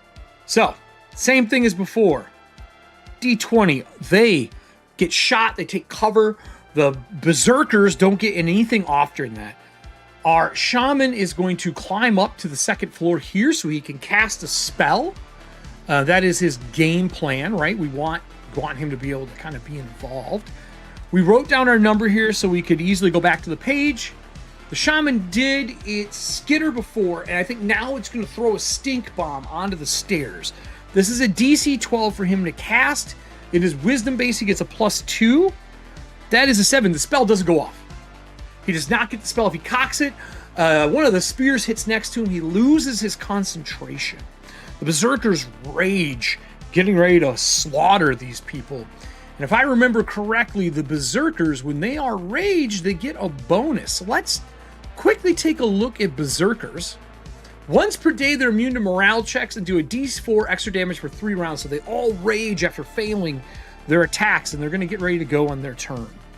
Now for the arrows. Do our arrows do anything to our berserkers? They miss as well. Shots are going off. The berserkers pull their axes to charge and jump down the stairs and attack people. And that takes us back to us, which means we need a D6 from the audience for our possible encounter as we step into this new room. Looking around, I think we are worried about what's here. I think we are going to try to sneak. Man, we're bad at sneaking. We're not going to sneak. We're not going to sneak. That's not our style. We just busted a door open. I think we keep moving. I think we're moving quickly. I'm going to use another quicker card from Serving Hands, giving us a +10 to move. And I think we are going to continue to run as long as there's not an encounter in this room. 2 means we're good, because we're in round and round checking right now. So we're going to go 1, 2, 3, so 20 foot. And then we're going to go the rest up to 30 to here. And that will take us up to the next section here. So let's make this visible. Circles, like so. Like that. And then we will connect with this piece. We'll just kind of connect these. And then we will merge them together. Our little dude's running. We are not a combatant, everybody. We are not a combatant. Combatant is not what we do unless we have to. Right? You know what I mean? That's just not our game. So we get to there. We would reappear. I'm going to delete this. And we would reappear coming out of here. Like so. Okay? I am severely worried about this. I also want to deactivate Scry on this. Also, cool thing about Owlbear, just for those who don't know, like I don't want this active anymore. I just turn it off. And it's just not there. That's it. That's all there is to it. It's super fucking easy. Problem solved. We're going to turn away the preview. I think we'd run into this room. Get to the top. And we look around. We were safe. Nothing bad happened. I think we pull up Acrobat here again. I think we go back to our naval. We're going to roll percentiles again for room details this time. Like, what does this place look like? We got a 62 on our roll. But what does this place look like? We're getting to the top. 62 has pews in it. Oh, no.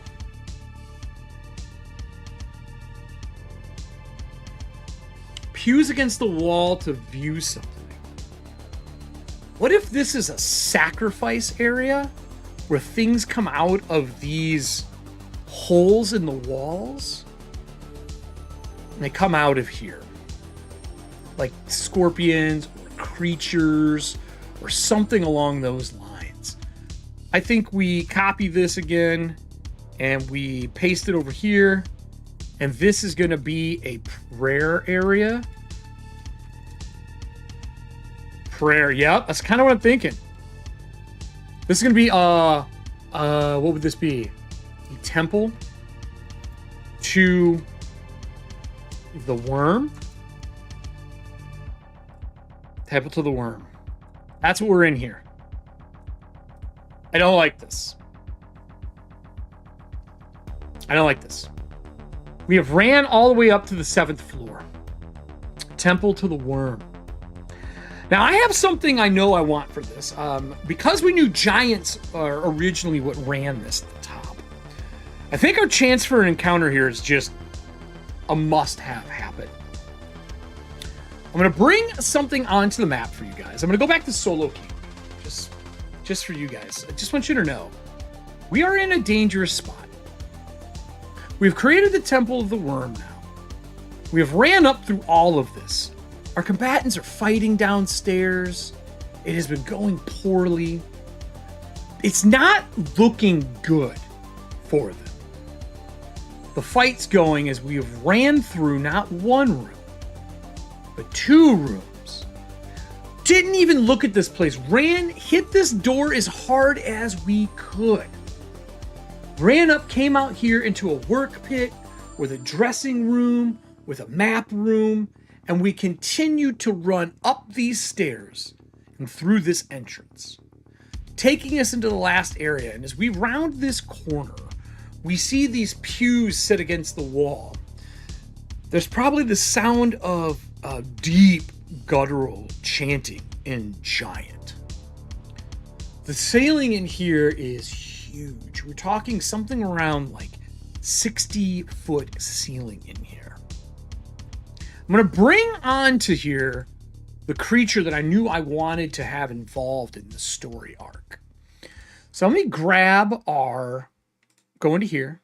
We're going to go to our characters. And I'm going to grab the monster that I know that is here. This giant is sitting in this back corner, mowing down on bones and meat, and it looks like this large worm wrapped down around the stairs that he is picking pieces off. And it's almost just a skeleton at this point. As we round the corner, combat downstairs fades to a silent, murmur for us. We'll let the combat continue down there, and we'll roll at the end, just a simple roll on who wins or who loses. Our torchlight sparks the giant's first head to look up at us. And these things, just to give you an idea of what they look like, this is the giant that we are dealing with. Looks up at us, and then giant starts talking. Now, if I remember correctly, Pan doesn't speak giant. Pan, if I remember correctly, only has a couple languages. He has Wallish for people inside the wall, which is what he's probably going to try to talk in. And other than that, I don't want to fight this thing. I think fighting it would be horrible. So I think we're going to try to speak and talk our way, cook our way, even better, out of this situation. We're going to try to cook our way out of this. So I think we round the corner. We're out of combat now, but our initiative stays the same. We've used one of our one of our 2 points. We've not rolled a natural 20 yet. I think we round the corner and come up to him, the steps, because we can't run by. Say, we are looking for an exit out of this place. You seem to be very low on food, good sir. Is there a chance that maybe I could cook you a meal out of this, the little remains of this worm that is left? And maybe we can do each other a favor. So we do have to roll to see the situation, or if this creature is hostile or not. Using the random encounter stuff, we've encountered a creature. We need to know, are we in danger? What's its reaction? So let's look at giants. I already hate where this is going. I don't like that I have to look at giants in any book. I feel like giants are the worst thing that a character with no strength could be dealing with. And this is an Etten specifically. So it has 2 heads instead of 1, which means it has advantage on any form of knowledge checks or intelligence checks to deal with it. I don't like this at all. I don't like this at all. Let's pull up giants and take a look at what we're getting into. So giants in Shadowdark, there are a bunch of different ones. We have a normal giant, cloud giants, fire giants, frost giants, stone giants. I think we should stay within a level of our range. We're only level 3, level or 2. So fucking cloud doesn't work. Fire doesn't work. Frost doesn't work. What about Hill? Hill's the closest. Hill's the closest giant that we have. Oh, buddy. I think that we come up to him and say what we've said. Let's pull up our roll. Let's see if we have the ability to stop us from dying here, shall we? Get a d20 roll. I'm going to look through our cards and see if we have anything that can assist us in talking to this creature. For those who don't know, we're using Streamloot cards during the live stream. We use this on all of our live shows. So they are bonus cards that let us have like advantage on things, extra bonuses to hit. We can spend cards to do extra damage and things like that. I think one, do we want to play wounded? Do we want to play the wounded card to say this guy is wounded? No, we're going to wait. We're going to take our advantage on rolling. We're decent at charisma, everybody. We have a +2 to charisma. It's one of our only 2 good stats. And we're going to try our best to convince this giant, who's got a very low charisma, but he gets advantage as well, that we are not hostile and that we can cook for them if they're willing to help us find a way out. And he does speak Wallish. So we got a 16, 17, 18. I'm going to spend a charisma card to give myself a +1. That's going to come from Star Drew. So we have a 17, 18, 19. We have a 19 charisma versus the giant. Right? And now he's going to roll with advantage. Decency. 16 and 12. But he's got a -2. He's willing to hear us out. I want to know what state he is starting in. He has 2d6, -2, 3. Fuck. He is hostile. We've moved him from hostile to suspicious. We got him out of the gate. We got a good roll. So let us cook for you. I'll take some of the remnants of what's left. I will make you something to make you feel good. You are wounded. You look like you've been in battle. I could heal the both of you. What are your names? What should I call you in Wallish? And hopefully I can use that because I'm going to name this meal after him, like as an honor. I think we're going to name the meal after him. So I have something really cool. I don't know if I've showed this off during any of my shows. Let me get rid of this. I have, will this pop up? Can you guys see that? You cannot. I have an NPC name piece. It's just a plugin. So I'm going to generate 2 names. I'm going to write them down for him. First, the giant. So we got a 19. He got a 16 -2, a 14. Right? And then we're going to go like this. And we're going to mark that we have started him at a semi-friendly state. Because we want to survive this. So we're marked that he is hostile to suspicious. So we've marked that out. We're now at suspicious. The first one, it says his name is Glosa. And the second head is going to be, let's get a monstery name. Glosa and... these are not monstery to me. Duis. Glosa and Duis. D-U-U-I-S. Duis. Okay, these are a hill giant.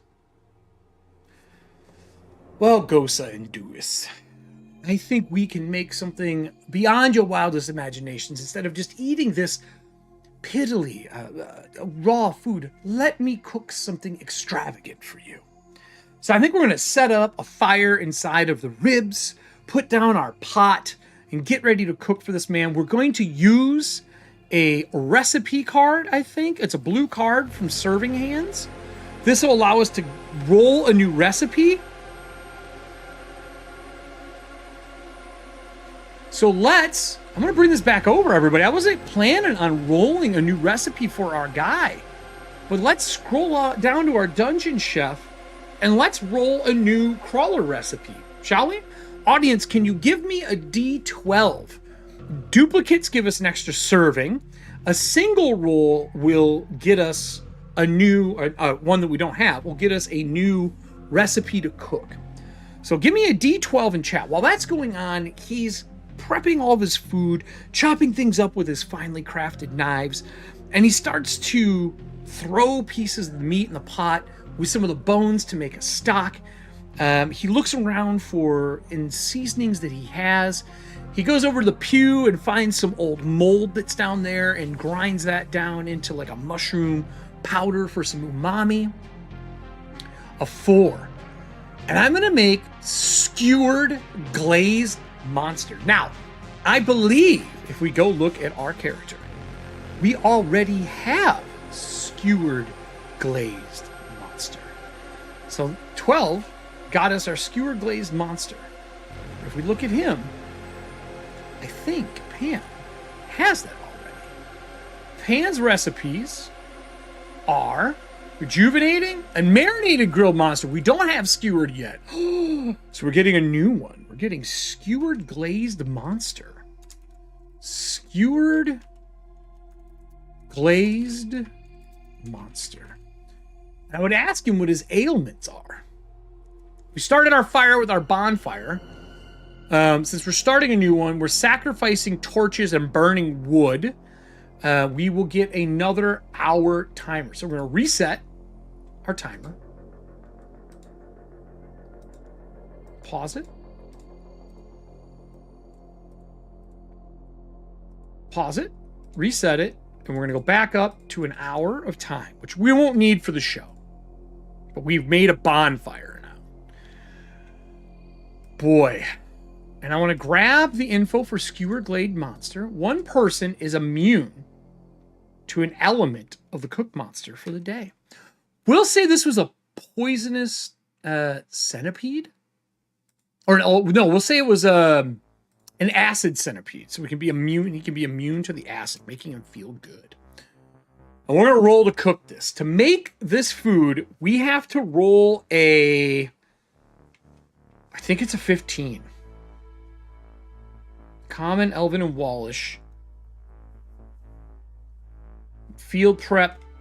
Cooking the recipe. To cook this, we are looking at a...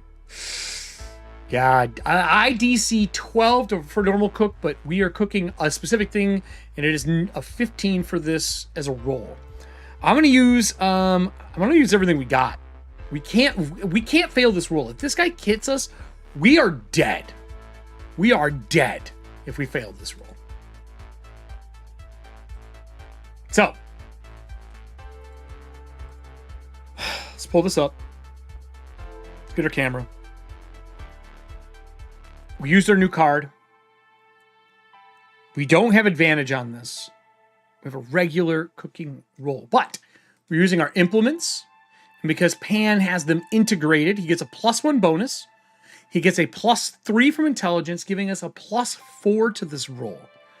This is for all the marbles. Let's use the cooking die. It's for all the marbles. That's a 4. That's a 4, and it's not good. We can add a D6 to it. What do we do? I think we use a smarter card. That gives us another +1, putting us up +5. So we're 9 right now. 9 is not good enough. Do we have a reroll? Do we have a reroll? I think we have a reroll card in here. Oh, we don't. We used it last episode. We have no reroll. We need a 15. We're at a 9.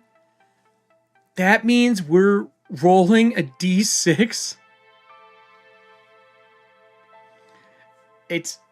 we need a D6 here.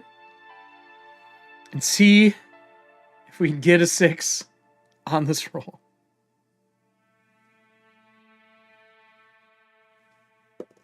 A 2. That is a 9, 10, 11, which doesn't get what we need. As we start cooking this meal, we prep it. It does what it said, but it's not enough to take him into a non-suspicious situation. Poor Pan. Poor Pan. He presents the food to the giant. He looks at us, happily munching on the skewer. He looks at us and one of the heads goes, "More food." We look down and there's nothing left. He ate almost everything that was there. The other head is hungry and angry at us. He started hostile. We got him suspicious. We failed our roll. He is now hostile again. Unfortunately, that means we are rolling initiative against a fucking hill giant, and we don't know the way out of this place.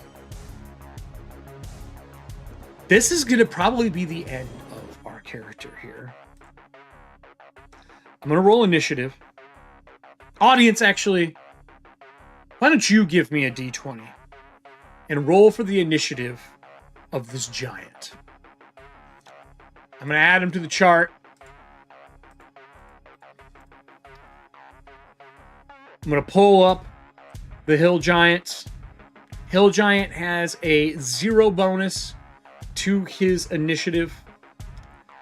They can throw boulders far. They have a great club. They have 34 hit points. They can move double near. We are in a bad situation. A 16. Let's go over to the table and see where that puts them in the lineup. This hillside giant, 16 with no penalty, puts them above us. I think it grabs the bone club that it has and takes the first swing at us. We're going to armor up, giving us a +1 to our armor for a round thanks to Star Drew. Audience, we are a dangerous foe. It is got 2 heads. It does have advantage on being deceived, but not advantage on attacks, but it does get 2 attacks. This thing is hella dangerous. Right now, we only have... We only have a 9 AC. Okay? We only have a 9 AC. 9. +6. That is 16. That is a hit. Pan is going to take 2d8 damage. That's a 2. Let me grab the other d8 here. It's a 2 and a 7. So 7, 8, 9 damage. Boom! Hits us once. Now, we were at full hit points when we started this. Right? We're full hit points. We just took 9. Unfortunately, the giant gets a second attack. It's going to roll to hit again. That is enough to hit us. Pan, buddy, pal, you lasted so long. You should have stuck and fought it out with the berserkers so they could have came up here with you and helped you. My boy, I think this might be the end of our Astrolane Breacher. We're going to reduce damage with our last coin, hoping to save us. Okay? It's not a lot, but it's something. I do not feel at all good about this. At all good about this.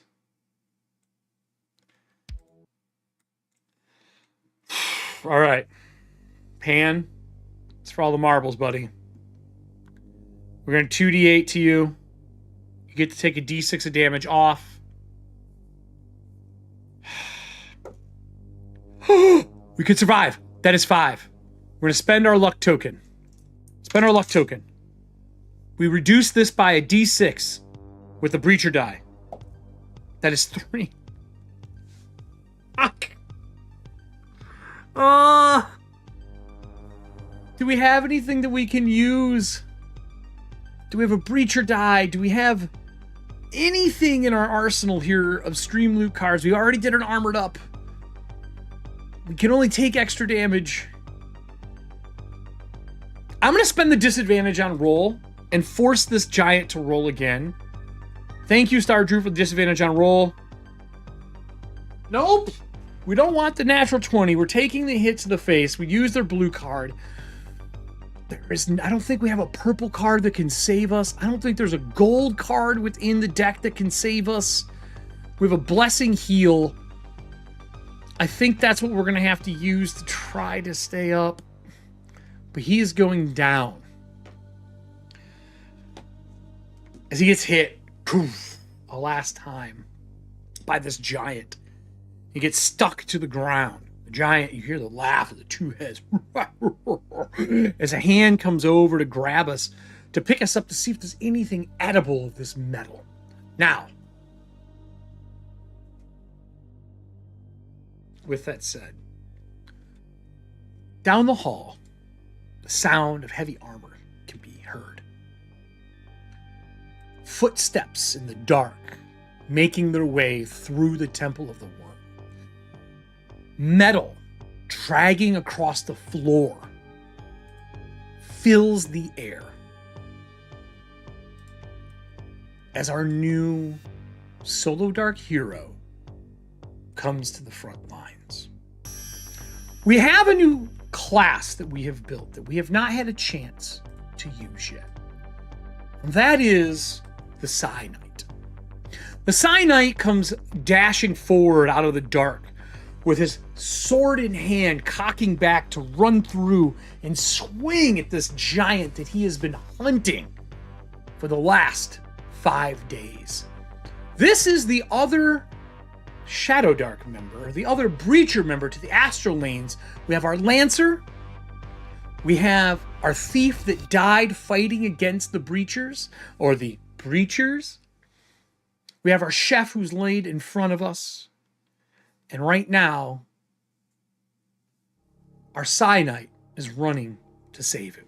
This Cyclopean greatsword wielding full plate mail Psy Knight comes in, swings as another greatsword appears next to the head of the giant. And with that, next Wednesday, we'll be rolling up our new Shadowdark hero, our Cyclopean Psy Knight, to fight against the darkness, to come and hopefully save his partner from death. That's it for us for our Solo Dark game today, everybody, as we end our final meal at the chef, cooking for a giant that he could not convince, climbed all the way up this tower on his own and failed in rolls. But hey, his partner might be able to save him, which will give us 2 characters to play from here on out. I told you that our chef wasn't going to be gone forever. And we'll be playing both of them as we go to seek out and find the Lancer somewhere within the Green Barrier. For those of you who are here for the live show, stick around. We're going to talk about rolling up this character and what we're doing. For all of you that are watching this recorded later on, there's a few things for you. Down below, there's going to be a Patreon to join. There's a bunch of things you can get access to, like all the micro settings that I'm currently designing, PDFs that come out as I release them. You get first dibs, and you get the alpha and beta versions as well to look at. Of course, if you're going to join in and you pick up at the streamer level, you'll be able to get Streamloot cards to join our live shows, like the one that we just did today. That's it for me. As always, everybody, watch, listen, learn, be a better gamer. And if you're live, stick around. We got a little bit more to talk about. So that's the end of our Solo Dark, everybody. We didn't make it out. We didn't make it out. This was a fuck show. Now, he's not this big, mind you. I just wanted you to be able to see his art. How dope is this, though? He looks super fucking cool. Super fucking cool. He's got a gem in the center. He's wearing a helm because he just trained. We're going to do a little flashback sequence with him when we play next week. Wednesday, we're going to roll him up live during EFP live show. And then Thursday, we're going to play our next Solo Dark. I think this guy could be a really fun character. And remember, when we roll up the psionics, the way this works is we roll their manifestations. He's starting level 3 like the rest of them. And on top of starting level 3, he's also going to have just trained with another giant in the area. And he's going to gain a new manifestation because he's going to be using the training helm, which is what he's wearing right now. So he's going to have one of these training helms, 10 per tier.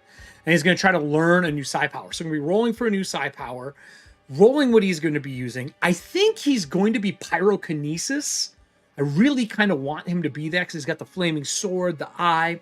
And then his oracle, his ability for the Cyclopean is he's going to have the ability to force himself to see the future when he rolls poorly. and it's going to allow him to re-roll a die when he rolls a 1 on something. 14 Thaco? No, he doesn't have 14. There's no Thaco in this game. It's ascending AC, buddy. So we're going to be rolling him up, testing out a Cyanite, playing this to see how it works. We're going to roll him up next week. I'm super pumped. I'm really llooking forward to playing a Psionics. I got some mental visions for this. I'm sad our chef didn't make it.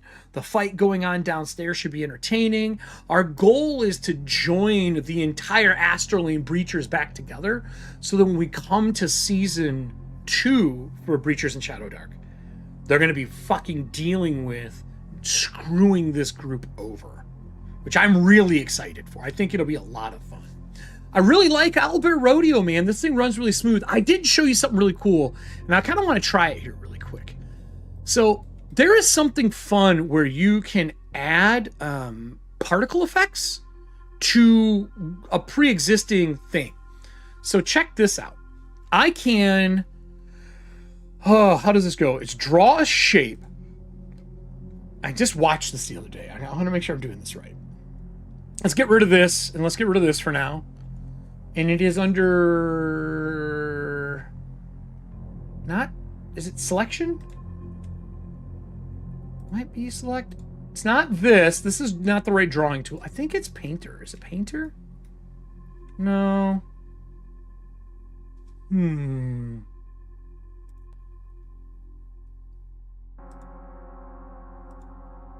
me look in here really quick. I added some new things in here as well. I added some of the Astrolane stuff. It's not a note. I want to remember how he did this. He adds, like, you can select an area and add particle effects to an area in the game. Maybe it's an add-on. Let's go to extensions. Let's see what there is. It is an Owlbear built extension. Weather. This is it here. Check this out. This is so fucking cool.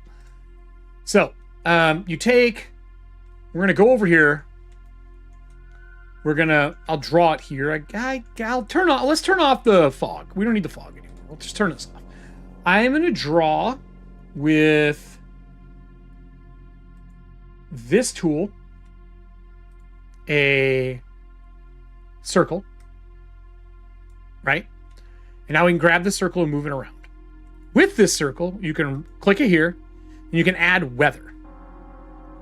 And with this weather, you can choose what you want the weather to be like. Snow, rain, sand, cloud, and bloom. So I'm going to go with fire. And then you can pick the direction that it's going in, right? And then you can... can I move this over? Oh, then you can pick the cover, the pattern, like how much it is. And how fast it's moving. Or if it's a vortex, right? So we'll go like that. And then now, check this out. We take this. Oh, I need to bring it to the right layer. What layer is this? That's weather settings, spreads and arrivals.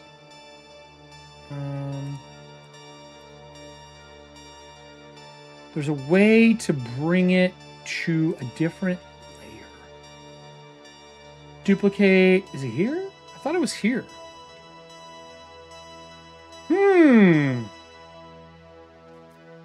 Well, anyway. You're supposed to be able to bring it here. Oh, yeah, you can see it. Check it out. Check this out. So you can literally make fire just in the area that you draw, right? And if you don't want there to be a stroke color around it, see how there's that line here? If you don't want that stroke color to be there, you can take this tool, fog style, and get rid of it. And then now you just have this piece that's movable, and you can change this weather however you want. So if we really want to kick it up and make it visible, you can go like this. Right? It's pretty fucking sweet. And it's visible. And it's just part of the thing that you're doing. I don't know, man. I thought this was a really kind of neat way to handle like what something, like how you can do weather in a game. So I fucked around with it. There's a lot of fun stuff you can do. The sand is pretty cool. I think sand probably is the easiest to see. There's rain as well that you can do. Snow. Snow is pretty cool. You can't see because it's over a white background. Clouds you can have fire go over. But it's pretty dope. And I thought it was a really nice, easy way to add color to things. Like add, you know, some animation and then they do animated maps as well, just for clarity. So we can now just get rid of fog, right? Like, so we're not using it anymore. We can remove fill, and then we just have the fire again. You just got this piece you can move around. So you got this nice little particle effect that kind of fills in areas things are going through. You can use it for spells. There's a whole bunch of crazy shit you can do. I will say on dark backgrounds, you see it much better. These white maps make it really difficult to see. I would probably, next time I do one of these maps, take the white out so you can see it.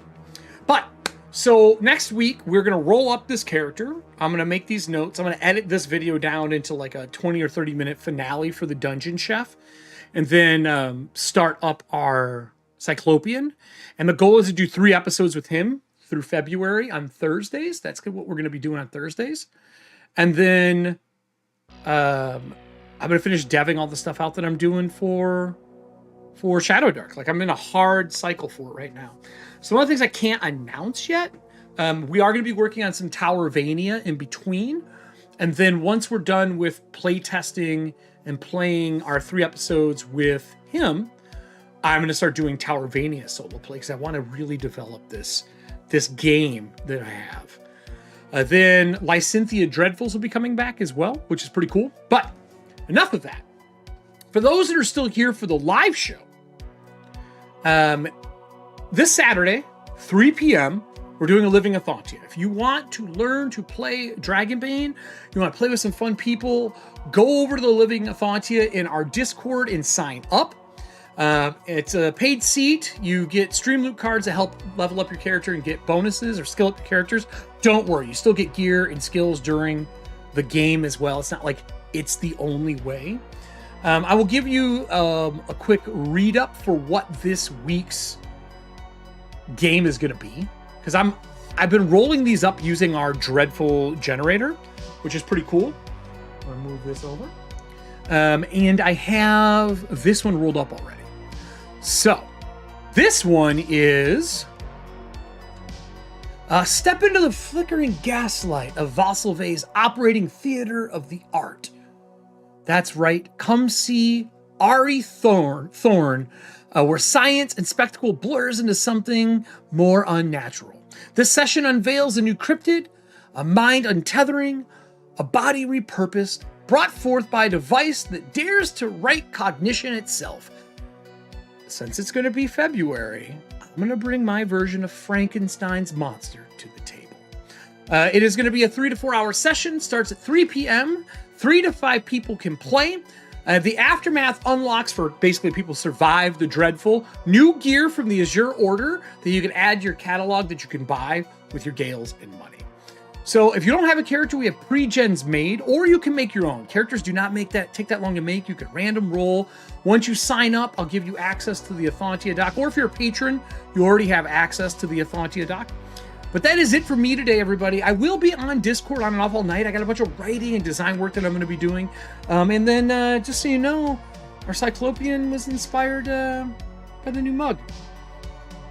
So I'll see you guys on Wednesday. I'll be around all weekend. Have a great one. Watch, listen, learn. Be a better gamer. Go play something this weekend. I don't know, maybe Living ETHAUNTIA. Bye, everybody.